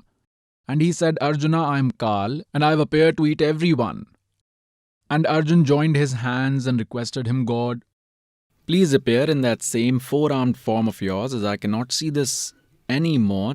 He was scared to death. Now he came there in the form of Shiv. He placed a pillar in between these two. He came and stood there and said, I have come to dispel your misconception that you believe yourself to be God. You are not God. Please see this. Now this is on page number 17. Earlier we had read on page number 11. Vidveshwar Samhita, chapter 9. To remove the ignorance and the enmity of the two of them, he told both of them, who said that Brahm in the form of devil or Kal, who's also known as Sadashiv, their father. What did he say? That I have two different forms, visible and formless, but there is no other God. Therefore, they cannot have two forms. First is in the form of a pillar, that is, he was standing in the form of a pillar, and then he acquired a bodily form. Out of these, Brahm is formless while God's form is visible. Both of these forms of mine are perfect. They can't be of anyone else. Therefore, neither both of you nor anyone else can attain godliness. The fact that out of ignorance you assumed yourself as Lord, that is God, was very surprising. I have arrived in this war field to remove this misconception itself. Both of you out of ignorance, he is saying to Brahma and Vishnu, their father, this Kal, assumed yourself as God. You are not Lord, you are not God. This was very surprising. I have arrived in this war field to remove that misconception. Now both of you give up your pride and fix your thoughts in me. It is out of my grace everything comes into existence in this world. On page number 18. Now see here below, O sons. Now this Kal is saying to both of his sons, Brahma and Vishnu, O sons, you have acquired these duties through penance. Which duties? Which job? Creation and maintenance. Creation. See, O sons, you have acquired these duties through penance. These are called creation of nature and maintenance, which I have granted to you by being pleased with you. Similarly, other two duties. Now see, the entire concept has been clarified. Now the speaker is this Kal, and he says two other duties have been granted to Rudra and Mahesh. Now two were above, sons, two were mentioned above, and other two are these, Rudra and Mahesh. And this speaker is different from them, he is their father. We had to only clarify this concept here, nothing else. Therefore, in Gita chapter 18, verse 62, the giver of knowledge of Gita says, go in the refuge of that supreme God in all respect. By his grace alone, you will attain absolute peace and ultimate eternal abode. In Srimad Bhagavad Gita chapter 17, verse 23, he has said, Om Tat Sat iti nirdeshah brahmana trivadaha smritaha. Brahmana means Sachidanand Ghan Brahm, Paramakshar Brahm, complete God, Sat Purush, is worshipped with recitation of three mantras, Om Tat Sat, nothing else. There is no mantra in Gita other than Om. And the method of chanting of these three mantras, the narrator of Gita says, I do not know anything about. In Gita chapter 4, verse 34, he has said that it has been described in detail in that Tattva Gun, which about it has been mentioned, chapter 4, verse 32, that it has been uttered in speech of Sachidanand Ghan Brahm, that is Tattva Gyan. To understand that true spiritual knowledge, you may go to Tattvadarshi saints. It proves that the giver of knowledge of Gita is also not aware of this mantra. So the purport is that in Gita, there is no mention of either Hare Ram, Hare Krishna, or Sita Ram Radhe Shyam, or Ram Ram Radhe Shyam, or Sita Ram, or Om Namah Shivaya, or Om Bhagavate Vasudevaya Namaha. So all these are arbitrary practices, mantras. In Gita chapter 16, verse 23, it is stated that all those who abandoning the injunctions of scriptures perform arbitrary practices do not attain any benefit, neither do they get any happiness nor salvation or any spiritual power, useless. And those who perform shrads and pick up bones of the deceased after cremation, it is said in chapter Gita 9, verse 25, that those who worship ghosts will become ghosts. Those who worship deities will go to deities and become their servants in their worlds. And those who worship me will attain me. So even this concept has been clarified that these religious practices should not be performed. So Gita is one of our holy book of bhakti among other holy books. Now the topic that was going on was to find out who are the father and mother of Brahma, Vishnu and Mahesh. The concept has become clear. Durga is their mother and this Kal form Brahm is their father. Durga is also called Prakriti. Rajgun is Brahma, Satgun is Vishnu, Tamgun is Shiv. Let us also show this to you. Then we will show in Srimad Bhagavad Gita the origin of Brahma, Vishnu and Mahesh from Durga and Kal. Please see this. This is Srimad Devi Bhagavat, that is Devi Puran, Shakti Puran, with Hindi commentary part 1. Where is it printed from? Ath Devi Bhagavatam Sabhashtikam Sahmatyam. Khemraj Sri Krishnadas publication, Mumbai 4. Srimad Bhagavat with Hindi commentary, 3rd Skand section begins. Now we are seeing its 3rd Skand. In this too, on page number 11, earlier we had seen Shiv Puran on its page 11, and this is 3rd Skand section, language commentary, 3rd Skand in chapter 5. Here we will read, Lord Shiv is saying to his mother Durga, O mother, if you are always compassionate towards us, then how come you made me dominant in Tamogun and Brahma in Rajgun and Hari in Satgun, that is, why did you endow Vishnu with Satgun? You look here. We will now read Sanskrit. Yadi daya dhramana na sadambike katha maham vivitache. If you are merciful mother, then how come you made me Tamogun? And Kamalajay Brahma ji, who originated from lotus flower, Rajogun Sambhava, how did you make him Rajogun? Suvitah kimuhu Satvagun Harihi. And how did you make Vishnu Satogun? Hence proved Rajgun is Brahma, Satgun is Vishnu, Tamgun is Shivji. Let us show you more, because virtuous souls, today we have built computers, helicopters, aeroplanes, sky labs, and don't know what else we made in this fake world. Our life is short, and this Kal did not even let us focus on what we actually had to do. We made atom bombs and became each other's enemy. And the thing that we were supposed to make, we did not even touch it, did not even start it. Now see this. This servant of God is making you do a PhD. It is your good luck that you got admission in this university, and you will attain salvation with this. This is Markandeya Puran. It has been published from Gita Press, Gorakhpur. Let me show you on page 123. Markandeya ji is saying, concise Markandeya Puran. It will begin from page 122. Let us see from here. Then there is a complete description on page 123. Markandeya ji said, this is Markandeya ji's message going on. Now we will see here on page 123. Now let us come over here. In this way, there are three states of self-existent God. Rajgun dominant Brahma, Tamogun dominant Rudra, Satogun dominant is the keeper of world Vishnu. These only are the three lords and these only are the three qualities.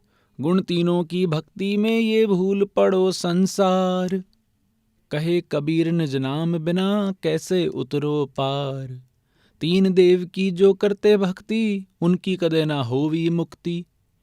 Now this concept has been clarified that Rajgun is Brahma, Satgun is Vishnu, Tamgun is Shivji. Now let us show you further that Brahma, Vishnu, Mahesh are mortal. After that we will show you in Srimad Bhagavad Gita that they are born from goddess Durga and Kal. Please see this. Srimad Devi Bhagavat, published from Gita Press, Gorakhpur, editor Hanuman Prasad Poddar, Chimanlal Goswami. We will show you on its page 123 just a little bit. On page 123. Now Lord Vishnu, while praising his mother Durga, is saying, you are a pure figure. This entire world is arising from you alone. I, Brahma and Shankar, we all exist by your grace. We are Avirbhav meaning birth and Tirobhav meaning death. Only you are eternal, the mother of the universe, Prakriti and eternal goddess. Do remember this word Prakriti for Durga. Lord Shankar said, Goddess, if the highly fortunate Vishnu has appeared from you, then Brahma, who was born after him, is also your son. Then does this not make me, Shankar, who performed Tamoguni spectacle, your child too? Meaning you have created me too, Shive. You cleverly create this entire world. The concept has been clarified. Your qualities are always capable in the creation, regulation, destruction of this world. Born of these very gunas, we Brahma, Vishnu and Shankar are always eager to perform our prescribed duties. We can only give the result of the work performed. We cannot change anyone's fate. Now, 4 concepts have been clarified with this. In these few lines of this holy Devi Puran, 4 concepts have been clarified. First is Brahma, Vishnu and Mahesh are mortal. They take birth and die. Second is that their mother is goddess Durga.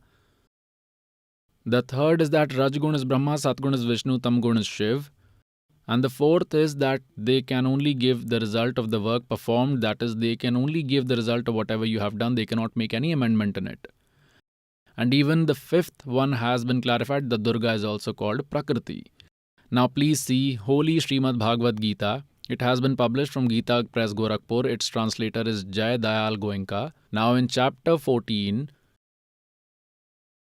3 verses will clarify this concept. It is a code word. It is a brief description of all 4 Vedas in a very concise form. Now see from here. This is Chatur Dashodhyay, chapter 14 and Srimad Bhagavad Gita. See here from verse 3. O Arjun, my primeval Brahma form, original Prakriti. Actually, they have translated it incorrectly here. We will just see from this. Prakriti is the yoni, that is womb of all the living beings, and I place the seed in that womb. Tatah means from that union. Tatah means from that all the living beings are born. And in the 4th, O Arjun, in various forms of life, whatever living beings are born, Durga, Prakriti is their mother who conceives all of them, and I am the seed-laying father. Kal is saying this, and it has been clarified in 5th. O Arjun, Satgun, Rajgun and Tamgun, these are born from Prakriti. Aha! Born from Durga, these 3 gunas, qualities, Rajgun, Brahma, Satgun, Vishnu, Tamgun, Shivji. Born from Prakriti, these 3 gunas bind the immortal soul to the body. Now Kal has washed his hands of it by saying that Brahma, Vishnu, Mahesh have bound the soul here according to one's deeds. Now pious souls, this is called true spiritual knowledge. And he is called a true guru who himself fully understands and explains the holy scriptures. And by souls, it is your good luck that you have come so early at this God's feet. These virtuous souls who in huge herds have got stuck with fake gurus, when they will realize the truth, they will sit and cry that how they have cheated us, and they all. That these unworthy people have ruined us, they spoiled their deeds, and at the same time they got stuck with the devil's trap. Pious souls, those days are not far when there will be no space to place your foot here. No one is a fool today. When for our personal benefit we are ready to do anything, then to attain God, won't we abandon those fake gurus? The day they get enlightened, not even a single person will be there. Those fake gurus will either be found sitting alone or their preachers would be found sitting there. Rest all will come running over here. Now see, 600 years ago, God had uttered in his speech of Sachidanand Ghan Brahm in Kabir Vani, in Kabir Sagar, which was written by respected Dharamdas Sahib Ji. It is written as it is in it. Read it yourself. Please see this, Kabir Sagar, complete 11 parts. It has been published from Khemraj Sri Krishnadas, Mumbai. This is an old edition, very old. Look here. Kabir Sagar, Gyan Sagar, first part, refined by Kabir Panthi Bharat Pathik Swami Yugalanand Bihari. Printer and publisher is Khemraj Sri Krishnadas. Director Sri Venkateshwar Press, Khemraj Sri Krishnadas Marg, Mumbai. Now let us take you to its Bodh Sagar in Gyan Bodh. This is Gyan Bodh and this is Bodh Sagar. We will make you read on page number 21. Dharmdas ये जग बौराना, कोई न जाने पद निर्वाणा। यही कारण मैं कथा पसारा, जग से कहियो वो राम न्यारा। This is Ram. They have misprinted as Naam by mistake, these Kabir Panthis. यही ज्ञान जग जीव सुनाओ, सब जीवों का भरम नशाओ। अब मैं तुमसे कहूँ चिताई, त्रिदेवन की उत्पत्ति भाई। कुछ संक्षेप कहूँ गोहराई, सब संशय तुम्हारे मिट जाई। भरम गए जग वेद पुराणा, आदि राम का भेद न जाना। This is Ram, not Naam. Ram Ram सब जगत बखाने, आदि नाम कोई बिरला जाने। They have written Naam here incorrectly. It has been misprinted. Later they have made an amendment in their knowledge, but they did not have the intelligence. Now it is going on here that Ram Ram सब जगत बखाने, आदि Ram. Adi Ram means the eternal God, the very first primordial God. Bhagwan koi birla jane. ज्ञानी सुने सो हृदय लगाई, मूर्ख सुने तो गम ना पाई। माँ अष्टंगी पिता निरंजन, ये जम दारुण वंशन अंजन। Now their mother is Ashtangi Durga, father is this Jyot Niranjan Kal. पहले कीन निरंजन राई, पीछे से माया उपजाई। माया रूप देखती शोभा, देव निरंजन तन मन लोभा। काम देव धर्म राई सताए, देवी को तुरंत धर खाए। Here Dharamrai is being referred to this Kal. पेट से देवी करी पुकारी, हे साहिब मोहे करो उबारी। तेर सुनी सतगुरु तां आए, अष्टंगी को बंद छुड़ाए। Here Ter Suni Taha Ham Aaye. Here God is saying from his side, whereas they have written incorrectly. Dharmarai that is Satan or Kal Niranjan ने हिकमत दीना, नखरेखा से भग कर लीना। धर्मराय करो भोग विलासा, माया को रहो तब आसा। तीन पुत्र अष्टंगी जाए, ब्रह्मा विष्णु शिव नाम धराए। तीन देव विस्तार चलावे, इनमें ये जड़ धोखा खावे। पुरुष गम को कैसे को पावे, काल निरंजन जग भरमावे। तीन लोक अपने सुत दीन्हा, सुन निरंजन वासालीना। अलख निरंजन सुन ठिकाना, ब्रह्मा विष्णु शिव भेद न जाना। Even Brahma, Vishnu, Mahesh are not aware till date as to who their father is. तीन देव सो उसको ध्यावे, निरंजन का वे पार न पावे। Now they too are worshipping Brahm, but they did not meet him till today. अलख निरंजन बड़ा बटपारा, तीनों लोग जिन कीन आहारा। Batpara means a thug. He is eating all creatures of the three worlds. Brahma Vishnu Shiv नहीं बचाए, सकल खाए पुन धूर उड़ाए। It's said that he will even kill Brahma, Vishnu, Mahesh, he will eat them too. तिनके सुत हैं तीनों देवा, आंधर जीव करत है सेवा। It is said that Brahma, Vishnu, Mahesh are three sons of this Kal, these blind, unknowledgeable, living beings devoid of the eyes of knowledge. It is said that they worship these only. अकाल पुरुष कहूँ नहीं चीना, काल पाए सब गहलीना। तीन देव और असुर अवतारा, ताको भजे सकल संसारा। गुण तीनों का ये विस्तारा, धर्मदास मैं करूं पुकारा। गुण तीनों की भक्ति में भूल पड़ो संसार, कहे कबीर निज नाम बिना कैसे उतरो पार। तीन देव की जो करते भक्ति, उनकी कदे ना होवे मुक्ति। Now, pious souls, if any person is intelligent, his heart will burst. 600 years ago, the one whom we used to call illiterate, uneducated, unaware about Vedas and scriptures had got this written down that it was so, and today the same has been found written in a holy book. So, virtuous souls, who is God? Kabir is God. Only God can tell this. Like the giver of knowledge of Gita is this Brahm, this Kal himself. He is speaking by entering into the body of his son Sri Krishna. He always performs such spectacles. He never appears before anyone. In Srimad Bhagavad Gita chapter 4 verse 5 and 9, he himself says that Arjun, you and I have had several births. You do not know, but I know my deeds and births are unworldly. His deeds are unworldly in this way that he enters anyone's body and speaks. And in Gita chapter 7 verse 24 and 25, he says that these foolish soldiers standing in front must be considering me to be Krishna, but I am not Krishna.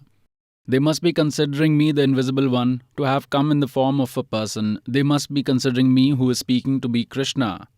I'm not Krishna. I keep myself hidden with my Yog Maya, spiritual power. I never appear in front of anyone. This is my hard and fast, bad policy. I never appear in front of anyone. I stay hidden. I live secretly.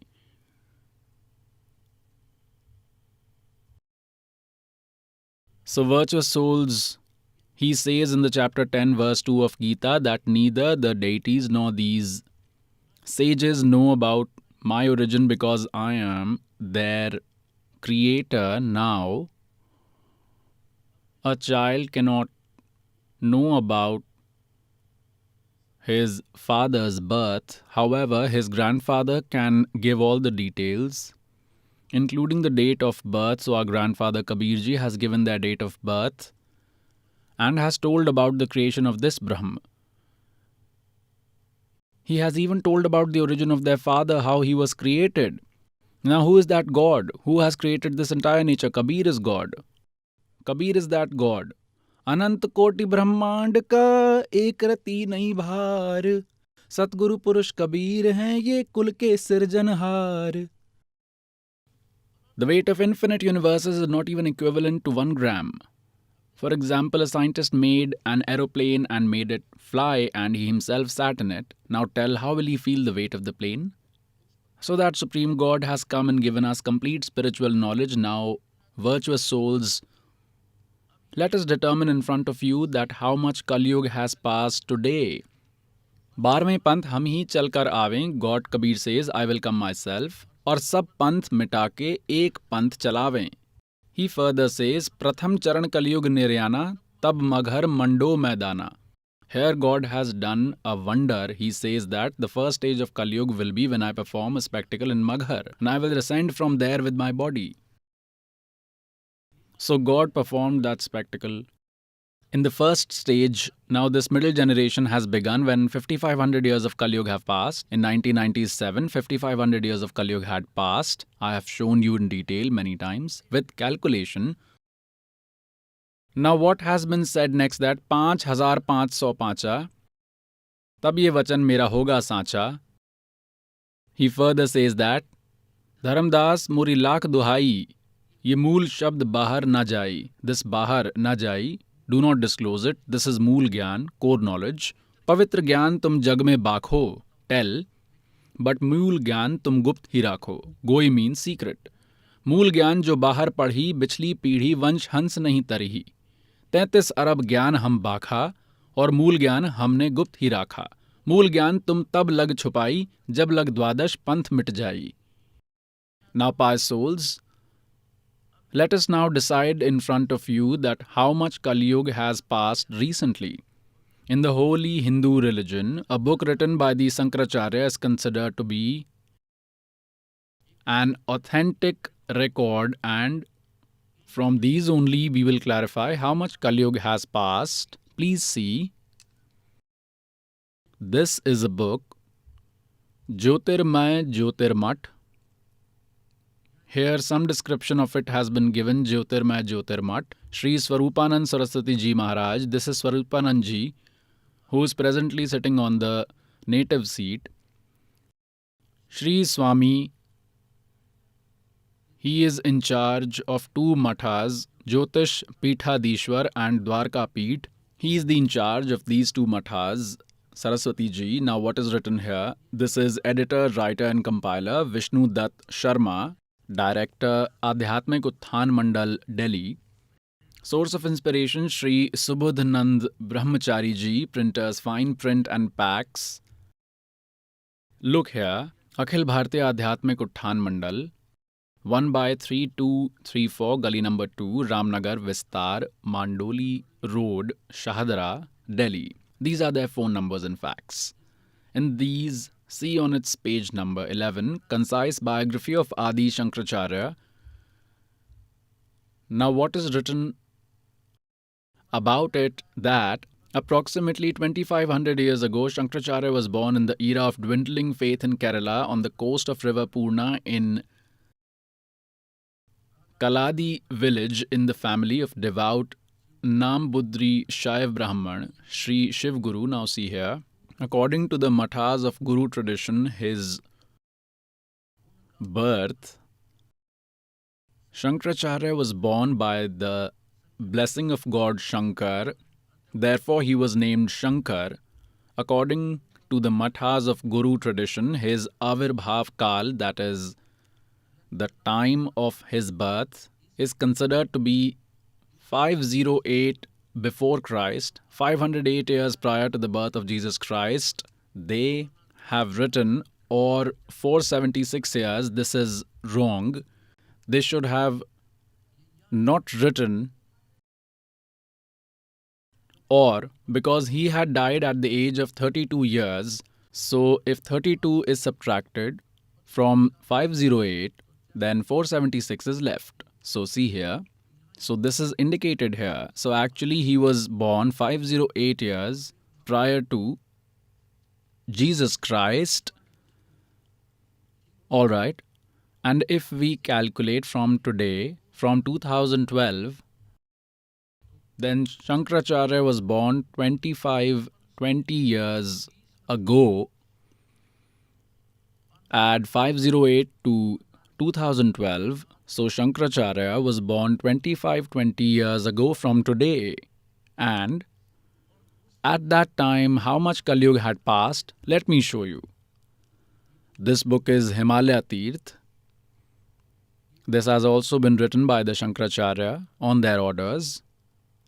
This is J.P. Namburi, Deputy Chief Executive Officer, Sri Badrinath Kedarnath Temple Committee. It has been published from here. These are all its. Publisher is Ranju Chakravarti, 76A by 1, Bamacharan Rai Road, Calcutta. Printer is Giri Print Services, Calcutta. Now, let us show on its page 42, on page 42. This is the prophecy about the birth of Shankaracharya.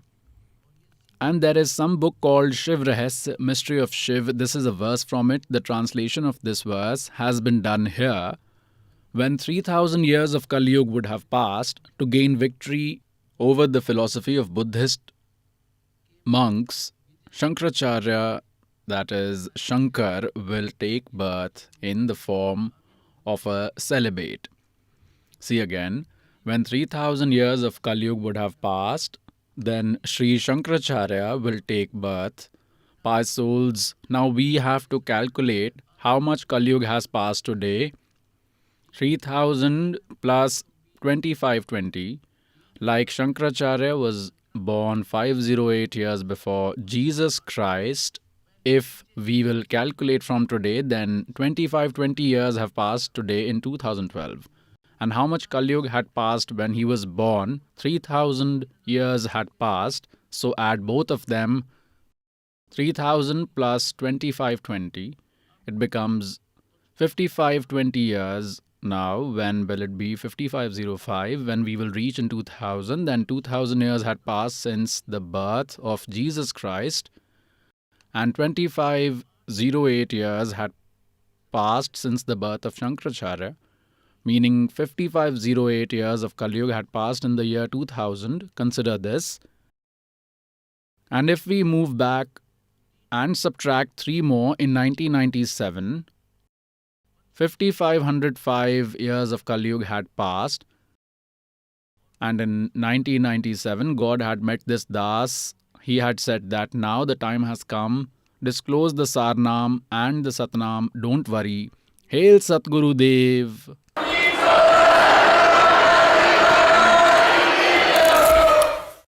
Maharaj ji, what is the identity of a complete saint? And what are the traits of a guru? Guru should be complete, should be well acquainted with the holy scriptures. Respected Garib Das Ji, giving the identity of a complete saint, has said that सतगुरु के लक्षण कहूँ, मधुर ban Vinod, चार वेद शत शास्त्र, वो कहे 18 बोध. amongst all the traits of a true Guru, this is the most important trait, that he will be the ultimate saint, complete saint, who will be acquainted with all the holy books. Then, Sat Purush Jin Janiya, Sat Guru Tiska Naam. The one who has known God, his name is Sat Guru. It is an order of God Kabir that the one who will be a complete Guru will complete the process of initiation in 3 stages. And these fake saints gave initiation only once and washed their hands of it. They do not have anything with them. It is written in Holy Kabir Sagar that the process of giving initiation is completed in 3 stages. Firstly, the first mantra is to be given to you with a drinkable item with water converted into nectar. It is written in Kabir Sagar. And pious souls, in the second time, after seeing one's dedication and devotion, one is given the Satnam. Then one's dedication and earnings of Satnam is measured using a thermometer. After that, Sarnam will be given. Then only it will work, else it won't work. So this entire process is completed in 3 stages. In Gita chapter 17 verse 23, it is said, Om Tat Sat Iti Nirdeshaha Brahmanah Trividaha Smritaha. Brahmane means Sachdanand Ghan Brahm, that is Paramakshar Brahm, Uttam Purush Tu Anyah. To attain him, to go to eternal supreme abode, to reside in such a khand, and to become free from the cycle of birth and death. Which is the mantra? It is said in Gita chapter 17 verse 23 that Om Tat Sat Iti Nirdeshaha Brahmanah Trividaha Smritaha. That Sachidanand Ghan Brahm, Brahmana means Sachidanand Ghan Brahm, to attain him, to attain Paramakshar Brahm, to attain primordial supreme God. There is direction of recitation of these 3 mantras, nothing else. Apart from these, any other mantras, Hare Ram, Hare Krishna, Sita Ram, Radhe Shyam, or any other mantra that we chant will not lead to salvation. So for that, which mantra do we have to chant? These are Om Tat Sat. Om belongs to Akshar Purush and Tat belongs to Akshar Purush. Tat is indicative while Om is as it is. And Sat is also indicative. This Sat is also indicative. It belongs to Supreme God. These Tat and Sat are both indicative, and complete God Kabir Dev, Paramakshar Brahma, has himself come and disclosed them. So hum shabad hum jag mein laaye, sar shabad hum gupt chupaye. It is said that Soham word is not present in any of your holy scriptures. The pieces of writing that you will write with 52 letters, this mantra is not found in it. The Soham mantra is not in it. And I brought the Soham word to this world. I have kept the Sar Shabd a secret. नामा छिपा ओम तारी, पीछे सो हम भेद विचारी, सार शब्द पाया जब दिलोई, आवा गवन बहुर ना होई. Now which mantra Nanak Sahib Ji used to chant? He used to chant these 2 secret words. See here, which mantra Nanak Sahib Ji used to chant? We will give a little hint. This is Sab ਤੋਂ ਵੱਡੀ ਭਾਈ ਬਾਲੇ ਵਾਲੀ ਜਨਮ ਸਾਖੀ, Dr. Jawahar Singh Kirpal Singh and company. This Janam Sakhi is the greatest and the most ancient of all the printed ones to date, Bhai Balewali Janam Sakhi of Sri Guru Nanak Dev Ji, including Sakhi of Panja Sahib and biographies of 10 Gurus. These are complete Sakhis, eyewitnessed account. Publisher is Dr. Jeevan Singh, Kirpal Singh and Company. Pustakan Wali Gali number 8, Bagh Ramanand, Amritsar. This is the one. Now in this we will show you Samundar Di Sakhi. This is page 547, 547. Samundar Di Sakhi. We will read from here. Bala Sindhu Vach, Balaji. Just as respected Dharamdas Jayab Ji had written down the conversation that had taken with God Kabir, everything, the speech that he had uttered, the conversation they had, his glory that he had witnessed, he had written it all down in the form of Kabir Sagar, Kabir Vani, Kabir Sakhis. Similarly, whatever Bhai Balaji had eyewitnessed as well as Mardana Ji, so whatever Balaji saw while he lived with Guru Nanak Sahib Ji and whichever spectacles he witnessed, he had portrayed all of them in their entirety. He narrated them and Guru Angad Dev Ji had written them down. So now see what is being told. Bala Sindhu Vach. Therefore, O Guru Angad Ji, when Guru Nanak Ji departed from Ajit, then Mardana said, True Lord, we have seen the sea, but did not see Lanka, where Ramchandra had gone for a war. Then Guruji said, Come brothers, Bala and Mardana, don't be sad. Close your eyes. When after closing eyes we opened our eyes, we were standing at the seashore. Then Guruji said, Bala and Mardana, follow me and keep chanting Vaheguru, Vaheguru from your mouth. So Guruji started walking ahead. Just as he was walking on land, likewise, he started walking on the sea. He was walking and Bala and Mardana followed him. Then Mardana thought to himself that Guruji, Guru Nanak Dev Ji, is chanting Om Soham, so even Mardana started chanting Om Soham and started drowning. Then Guruji saw that Mardana is drowning. Then Guruji said, Mardana, you should not pay attention to what Guruji is doing. You should obey his words. Mardana, you may chant what I asked you to. Then Mardana started chanting Vaheguru, Vaheguru again, and he once again started walking on the water. Now, pious souls, this is that do akhar ka bhed batave, soi guru pura kahave. And je tu padhya pandit bin doy akhar bin doy nama. Wonderful. Paranavat Nanak ek lagaye, je kar sat samava. Now, what was its reason?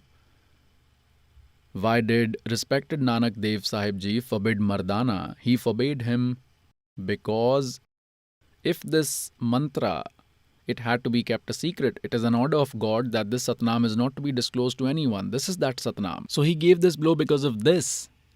And at the same time, it had to be revealed as well to show that he attained salvation by chanting this mantra. And at the same time, it was not to be given as well. Kotyon madhya koi nahi re jhum kara, arbon mein koi gark suno re jhum kara. Wonderful. It is said that no one knows this true spiritual knowledge. These people are only limited to narrating tales and receiving money for that. Everything is happening only for money. Paise upar naach suno re jhum kara.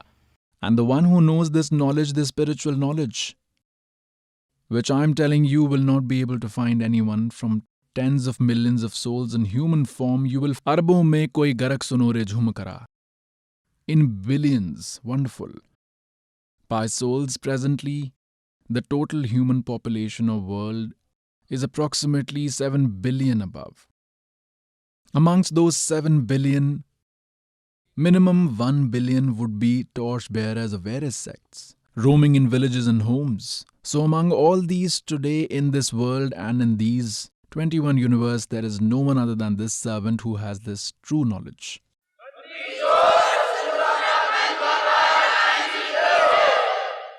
So ponder how lucky you are and be proud of your destiny and thank that Supreme God who has given you birth in this time.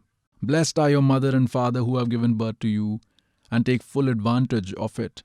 Maharaj Ji, who is that great saint in the present times as predicted by the famous clairvoyants? God has descended to Haryana.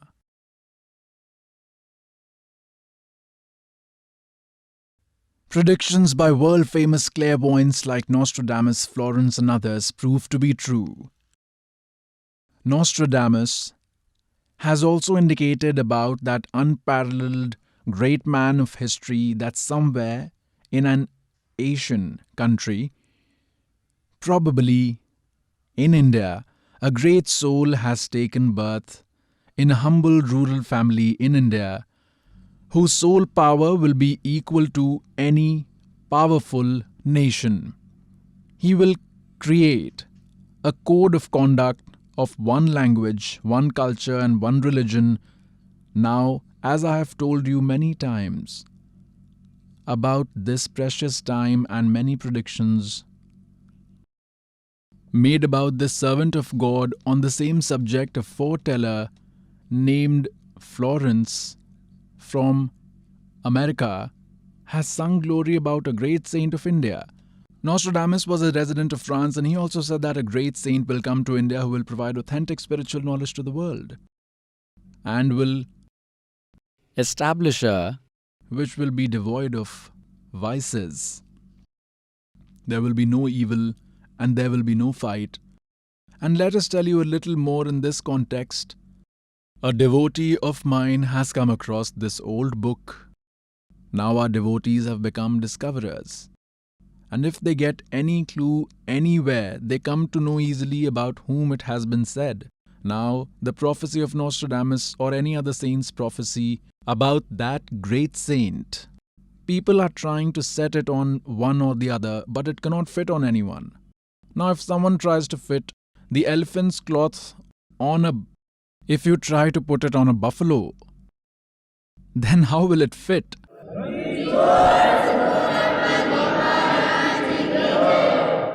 That will only fit on an elephant, to whom it belongs. This is the book. It is old and torn. This is the book, Yug Nirman Ki Sunishchit Sambhavna. It is the title of the book. The author is Balram Singh Parihar. The publisher is Yug Nirman Yujna Gayatri Tapobhumi Mathura. Only these details are here. It is not written further. It is torn. Look here at page number 19. This is page number 19.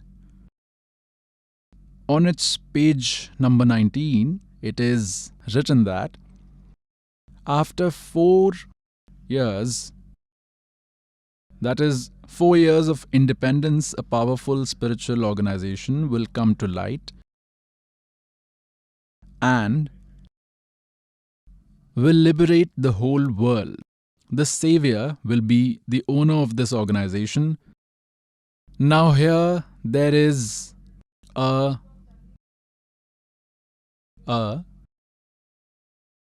prediction of a foreteller named Hungry. He has prepared his own book from what he heard and read from others. So it has been set on him according to his own understanding. It means that India got independence in 1947. And after 4 years, that is in 1951, this servant was born. It means that after 4 years of independence in 1951, a saint would be born who will create the spiritual organization which will do welfare of the whole wide world.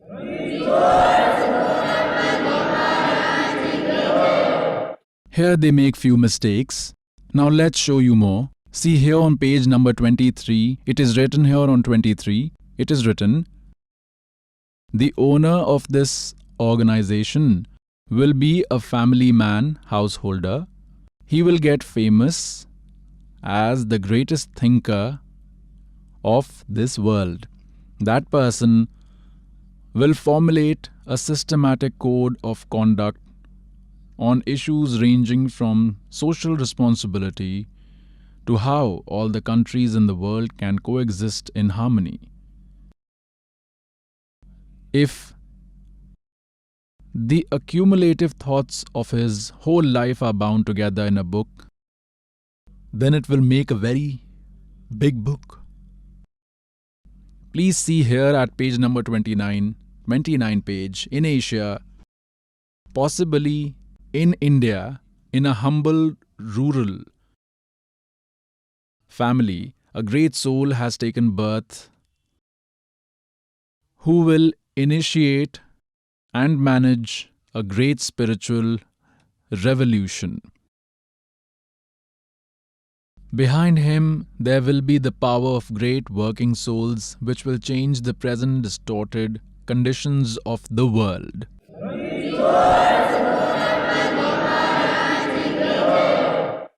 In 1999, it has been said that a person has taken birth whose solely produced power will be equal to any developed powerful nation. He will create a code of conduct of one language, one culture, and one religion. See here on the page number 43. It is written here that a man with a divine body has taken birth. He will fill happiness in everyone's heart. He will remove miseries of the whole world. He will even rectify the unjust and tyrannical ones. In the first phase of the night, when I am in deep sleep, I see a divine man in dreams, a divine person, sitting near a pond where both of his eyebrows meet. On the forehead of this yogi, a half moon is visible. He has grey hair, has simple attire, that is, simple and beautiful clothes. He is fair-skinned, he has a light complexion, and he has non-leather shoes in his feet. He wears non-leather shoes. Today we have prohibited all the followers from wearing leather shoes. How could I wear them? Now see on its page number 72. Nostradamus has told that he will take birth at that place where 5 rivers will be flowing. 5 rivers. In 1555, Nostradamus had uttered these prophecies, and he had predicted about the time after that in 2006, a Hindu leader will suddenly come to light. At that time, his age will be between 50 and 60 years. This servant of God was born on 8 September 1951. In 2006, this Das was exactly 55 years old. Please see in this very book, its heading is Struggle, Destruction, Great Struggle, and then New Era. In the later half of the 20th century, that is, after 1950, there will be so much development in science that majority of the world will become atheist, and the social code of conduct will disappear. There would be no character left. Fashion will be at its peak, and very few people would be living in the houses. Majority of the people will roam around here and there and eat in the streets. In these circumstances, a unique world-renowned man will take birth in a great religious Eastern country. This person, through his small associates, will alone cause a commotion in the whole world. This historical great man will give rise to such a great struggle that it will cause inner conflict in every house and city. The time of this inner revolution is at the end of the 20th century and the beginning of the 21st century. It's clear from this that in year 2000, the 20th century ended and the 21st century is currently going on. It is 2013 now. Nostradamus has said not about any great men of the previous time. So it is clear from this, pious souls, do not delay. You will not get this time again. And this time is not to be wasted. Manush janam durlabh hai, mile na barambar. Tarovar se patta toot gire, bahur na lagta dar. The great man of Jai Gurudev Panth, Sri Tulsi Das, who had formed a separate sect in Mathura, had made a prophecy in 1971 that a great man has taken birth who will give authentic knowledge to the whole world. Now, I will narrate it to you in his words. You will like it. Please see the Eternal Speech of Jai Gurudev Part 2. And from where has it been published? Please see. This is Sri Tulsi Das Ji. Now he has gone where he had to go. Jai Gurudev Ki Amarvani, Part 2, see on page 59. Page 59.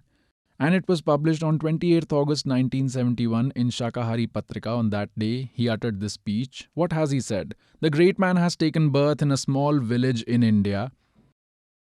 That man will become the most important person in the history of mankind.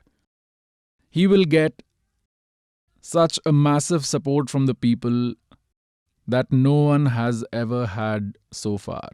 That great man will make law afresh and it will be implemented on all the countries of the world. He will have one flag, he will have one language. On its page number 50. On 7 September 1971, he made a prediction. And what did he say in it? That incarnation about whom he had mentioned on 28th August 1971, that incarnation for whom people are waiting has turned 20. Pious souls, this servant of God was born on 8th September 1951 and this servant of God had turned 20 on 7 September 1971. There has been a foreteller named Florence in America, and she has talked about this servant of God, has talked about a great man. It doesn't need a mention. It doesn't also look good to mention this again and again. It will automatically come to you once you know all the characteristics. This is that sister. In this photo, so many predictions of Florence have come true that no one can doubt her predictions. Even the scientists are amazed by the fact that all her prophecies came to be true. Florence has mentioned India in her prophecies several times.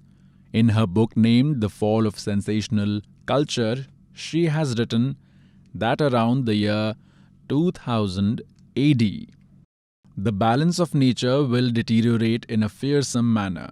That is, bad behavior, corruption, dishonesty will infest people. There will be a strong feeling of resentment in people. Misconduct will reach at its peak. Those who had a luxurious life in Western countries will have disappointment, restlessness and unrest. Unfulfilled desires will escalate, due to which mutual bitterness will rise. There will be an environment of violence and vandalism everywhere. The poor will snatch the properties of the rich. There will be such an environment that there will be an outcry everywhere. Now see, now this foreteller is saying that had this saint not come, the plight of India would have become such that people would have started robbing each other. Then instantly what she has said is that due to that ideology of that saint, that lethal atmosphere would be averted. Please see. There will be such an environment that there will be an outcry everywhere. But a new ideology emerging from India will end this deadly atmosphere. That ideology will explain the importance of harmony and brotherhood with a scientific viewpoint. It will also explain this, that there is no mutual conflict between religion and science. It will bring the light of supremacy of spirituality and the hollowness of materialism in front of everyone. If they are telling this, it is even more a golden chance for all of you. All pious souls should not delay. Are these great souls telling a lie? God has said it. All the saints are saying it, and even these foretellers are saying it that were not even related to the country in any way. Even then, if you would not understand, then you are childish, without any intellect. Please see.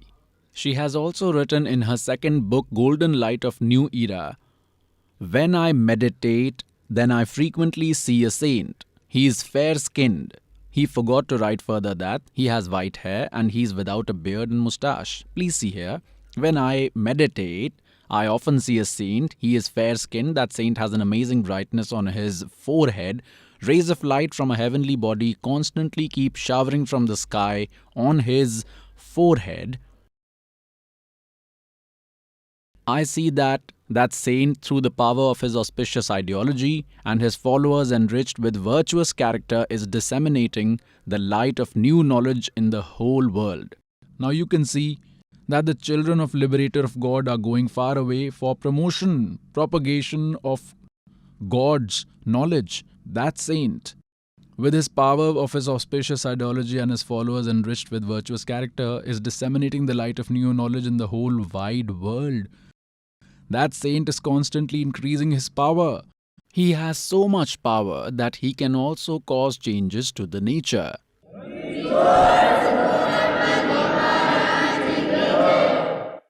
He will do his work in a scientific manner.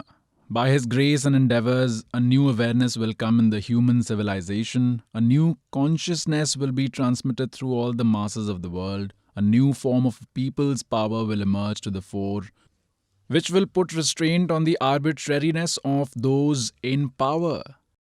The followers of the saint will compel the kings who act arbitrarily to behave sensibly.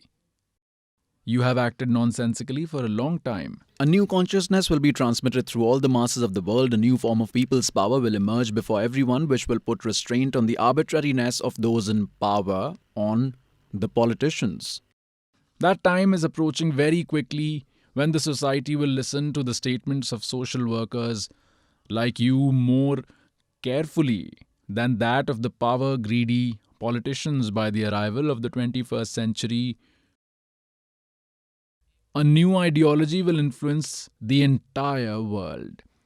Organization of religious people with good character in every nation will change the wrong beliefs in the people's minds. This ideology will blossom in India, will commence in India, and it will spread in all the countries of the world.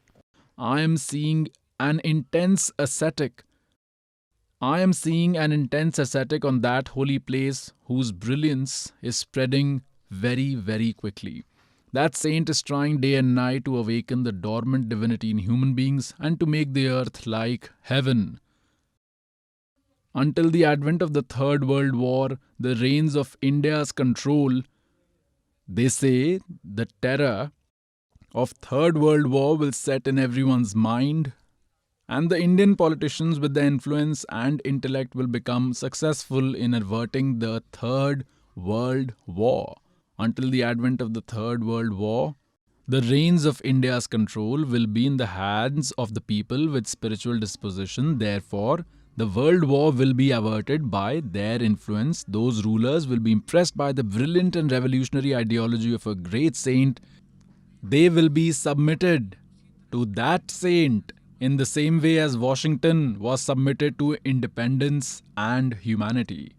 What does God say? God reminds us, ये सौदा फिर नहीं संतो, ये सौदा फिर नहीं, ये सौदा फिर नहीं संतो, ये सौदा फिर नहीं।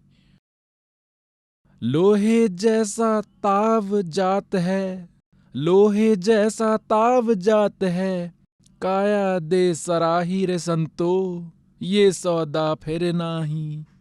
तीन लोक और भवन चतुर्दश, तीन लोक और भवन चतुर्दश, सब जग सौदे आहिर संतो, ये सौदा फिर नाही। दुगने तिगुने किए चौगने, दुगने तिगने किए चौगने, किन्हू मूल गवाहिर संतो, यो सौदा फिर नाही।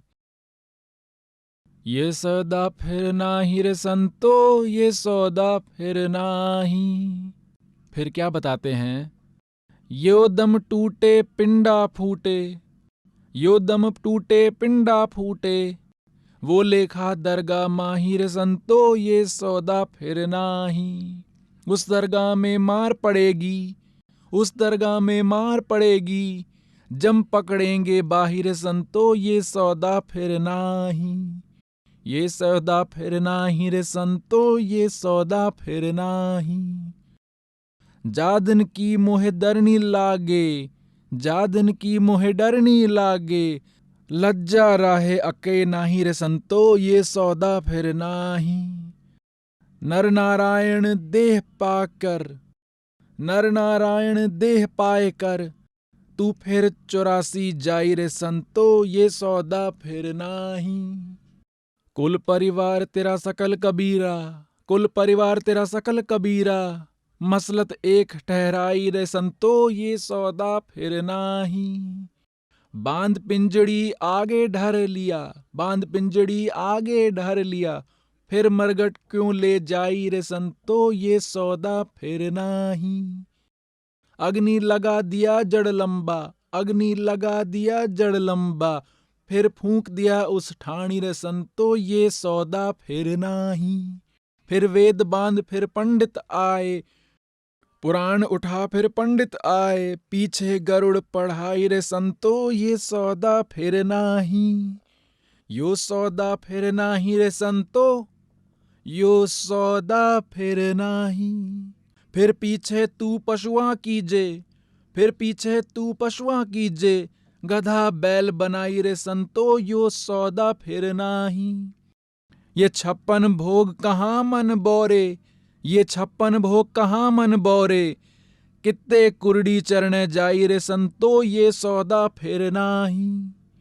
यो सौदा फिर नाही रे संतो, यो सौदा फिर नाही। प्रेतशिला पर जाई बिराजे, प्रेतशिला पर जा बिराजे, पितरों पिंड भराई रे संतो, यो सौदा फिर नाही। यो सौदा फिर नाही रे संतो, यो सौदा फिर नाही। बहुर शराद खान को आए, बहुर शराद खान को आए, फिर काग भय कल माही रे संतो, यो सौदा फिर नाही। यो सौदा फिर नाही रे संतो, यो सौदा फिर नाही। जे सतगुरु की संगत करते, जे सतगुरु की संगत करते, ये सकल कर्म कत जाई रे संतो, यो सौदा फिर नाही। यो सौदा फिर नाही रे संतो, यो सौदा फिर नाही। अमरपुरी पर आसन होते, अमरपुरी पर आसन होते, जहां धूप ना छाई रे संतो, यो सौदा फिर नाही। यो सौदा फिर नाही रे संतो, यो सौदा फिर नाही। गरीबदास गलतान महल में, गरीबदास गलतान महल में, मिले कबीर गोसाई रे संतो, यो सौदा फिर नाही। यो सौदा फिर नाही रे संतो, यो सौदा फिर नाही। Now, pious souls, what does God say? Sai इतना दीजिए, जामे कुटुंब समावे, हम भी भूखे ना रहे, अतिथि ना भूखा जावे। To demand more than this in Kal's prison is a great foolishness. Only demand this much. God will give you everything in this. Because this is Galyug. In Kaliyug, machinery would be a necessity. Then you should ask only for Jame Kutum Samave, Meaning the requirement of the family. Needs of the family. This is Jame Kutum Samave. And we shall also not remain hungry, as well as the guest should not leave hungry. Then God will give you, and then live according to God's rules, obey His orders. How? Like God says, चिड़ी चोंच भर ले गई, नदी न घट्यो नीर, दान दिए धन घटे नहीं, यूं कह रहे Sahib Kabir. God Kabir is putting his signature here. By uttering this speech, God Kabir is saying this, that by donating money, wealth will not reduce. This is a rule of God, and the donation should be given to the deserving person. गुरु बिन माला फेरते, गुरु बिन देते दान, गुरु बिन दोनों निष्फल हैं, चाहे पूछो वेद पुराण। देते को हर देत है, जहां तहां से आन, अण देवा मांगत फिरो, फिर साहिब सुने ना कान। Now God has portrayed a role to show us that Sai इतना दीजियो जिसमें कुटुंब समावे. A weaver weaves a cloth by collecting very fine yarn from morning till evening in a day. He is able to weave only a 5 feet or 10 feet, 5 feet or 4 feet cloth with great difficulty, and he has to weave a very long roll of cloth which is hundreds of feet long. It used to get completed in a week, the weight that God used to get for it. He used to bring necessary objects and food items for his family from it, and he used to spend the rest in spiritual discourse and provision of communal meal. In this way, God sets a precedent for us that in this world you must worship God by acquiring the way of worship from a complete saint, and then God will come into action. And if you will otherwise adopt these formulas, then you won't be able to succeed, because then Kal, this man, will be with you. You will only get results of the work you've done. Here you will get more than the work done. God will give you more than your destiny, because we are not demanding anything else from God. We only demand that our devotion remains intact and that we do not lack any necessity, just this much. Now, as they think they should make this and that for their children, once a businessman, merchant, rich man, asked his bookkeepers one day to calculate the estimated worth of his total property to know how much wealth does he have. They told him that this much is your wealth. He asked, how many future generations of mine can sustain with this? They informed that your 5 generations can sustain themselves without doing any work. You have this much property, this much wealth, O gentlemen, then how would my 6th generation survive? What will the 6th generation eat? Tell me some other option. Then they said, sir, sages and saints give solutions. One should listen to their spiritual discourses. So in the spiritual discourse, it was told that one should do charity. If one wants money, then one must donate money by donating money. One gets more wealth, and the donations made to sages, saints and devotees reap even more benefits. Like all sadhus, saints and devotees come here. The real devotees actually come here. Nonetheless, whichever sages or devotees are residing anywhere in huts or in the jungle in the name of God, they have virtues of the past. They are inspired by the past virtues. So wherever they reside, they keep remembering God, but they do not have the charger for their future. They only have past virtues. By being motivated by these virtues, they have taken such a big decision of worshipping while sitting in the jungle or anywhere else.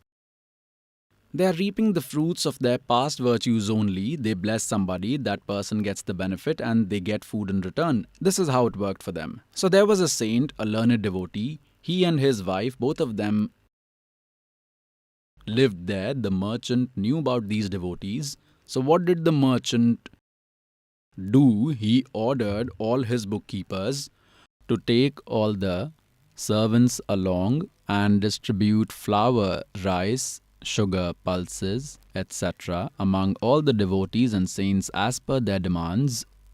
So they were distributing things to everyone. They came to that devotee's place and said, "O devotee, our merchant has sent some dry food items for you, that is flour, rice, sugar, salt, pulses, etc. Please accept it." The devotee asked his wife to check how much food they had. She informed that they had enough for that evening. He said, "We have enough for the evening." She said, "Yes." He said, "We will not accept anything as we have sufficient food for the evening." They said, "Oh devotee, take it and eat it tomorrow." The devotee said, "We will worry about it tomorrow only. For now, we will not take it." They said, "That's weird." Since the devotees declined to accept it, the servants brought it back. The merchant asked, "Why did he not give it?" There was another devotee there. The merchant had counted them all. He had got them all counted. The servant told him that the said devotee did not accept it. Why did they not accept it? The merchant asked. The servant replied that the devotee said, "We have enough for the evening. God will give something for the morning too. God will give automatically. We don't worry about it." Now that merchant was forced to contemplate, "I am worried about my sixth future generation and they have left it on God for the morning too." He then went to the devotee and asked, "Brother, why are you taking such a decision? You will die of hunger." The devotee said, "Only those who do not believe in God die of hunger. God always gives us in advance." Because he had listened to the spiritual discourses, also made the merchant sit there and asked, "When you were in your mother's womb, who was worried about you?" The merchant said, "Yes, that's correct. When you came out of your mother's womb, you did not have teeth, you could not eat bread, rice, or flour, and before that, there was no milk in your mother's breasts." "Yes, there wasn't," the merchant said. "See how worried God is. As soon as you came out, God fed you with nectar like milk. And now you have taken responsibility of your sixth future generation. You have lost your mind, merchant. Your next life would be that of a donkey." Then the merchant said, "What shall I do now? I am in deep trouble." The devotee said, "You have collected a heap of this disease. You will be the one who incurs sin, whereas your future generations will use your money. They will bring their destiny with them. They are not dependent on you." The merchant said, "What do I do now? I am in deep trouble." The devotee said, "Distribute it. Perform the meritorious deeds. Only then your life will be saved." Then the merchant started providing communal means. This is how your money will be saved. So pious souls, the purport is that we have made long calculations for our future, whereas we cannot even be confident about our next month. See, in the end, you will have to come to this state. And the speed at which you are going, there is no end to it. Today, if someone already has a plot of land, as soon as he acquires some money, he thinks of buying another one. And if he accumulates some more money, he thinks of buying another one, thinking that the price at which I'm getting it is good. Also, the prices are going to increase in the future. If he succeeds there, he thinks of buying a fourth one in another city. By then, he will die, and becoming a dog in his next life, he will roam around those plots. You will have to always remember this fact. It is 101% true that in the final moments, deaths, when you will go alone, you will weep that nothing belongs to me, no one is coming along with me. What is this? And God says, I used to tell this every day, I used to edify this daily, that no one is your companion. I am your companion. Now you have forgotten me. Even the debts that you have here with your children, your family, your parents, brother, sister, husband, wife, I will settle this all as well. I will get this all paid off. I will get all these debts paid off properly, all of those who have come to my refuge. And then I will provide salvation to all of you. Now God, Kabir says, take my refuge, I will save you here, in this world and in the other world too. This servant of God had told you one day that an old lady was standing here with his grandson to meet me about a month or a month and a half ago. And that boy was hardly a year or a year and a half old. She told me that there was a big bucket full of water. This boy climbed that bucket and fell into it upside down, and we were busy chatting somewhere. We were doing some work. After 4 hours, we took cognizance of the child and found him to be dead. My family, my son-in-law and my daughter used to listen to your spiritual discourses but had not taken initiation from you. And they used to get delighted on listening to the anecdotes of miracles happening with the devotees. So on that day, the dead boy's father had prayed that if everyone is saying that God is on earth, then today my son should become alive. He lamented like this: there is no way a little boy who had drowned, that too inverted in water, for 4 hours could come back to life. And they had also kept him outside for a long time. When his father came, he prayed to God in this way, and in a matter of just 2 seconds, the child had a hiccup and he opened his eyes. Hail Satguru Dev!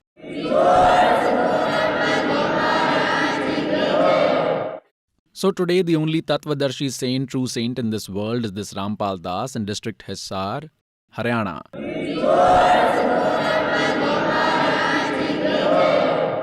Now, nobody should have any doubt. For example, there is a 1,000 rupee note. It is written on it that I promise to pay the bearer the sum of 1,000 rupees. It has not been written on me, but I can say that I promise to give the devotees complete happiness and complete salvation if you live by the prescribed rules.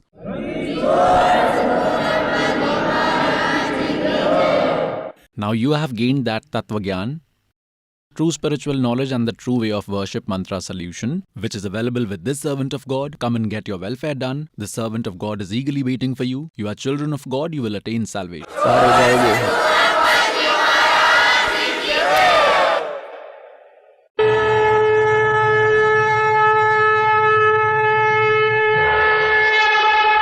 आज ही हमारी website पर जाकर इस अनमोल पुस्तक जीने की राह को निःशुल्क डाउनलोड करें या अपने पुस्तक को निःशुल्क प्राप्त करने के लिए इन नंबर पर अपना पूरा नाम, पता और फोन नंबर SMS करें।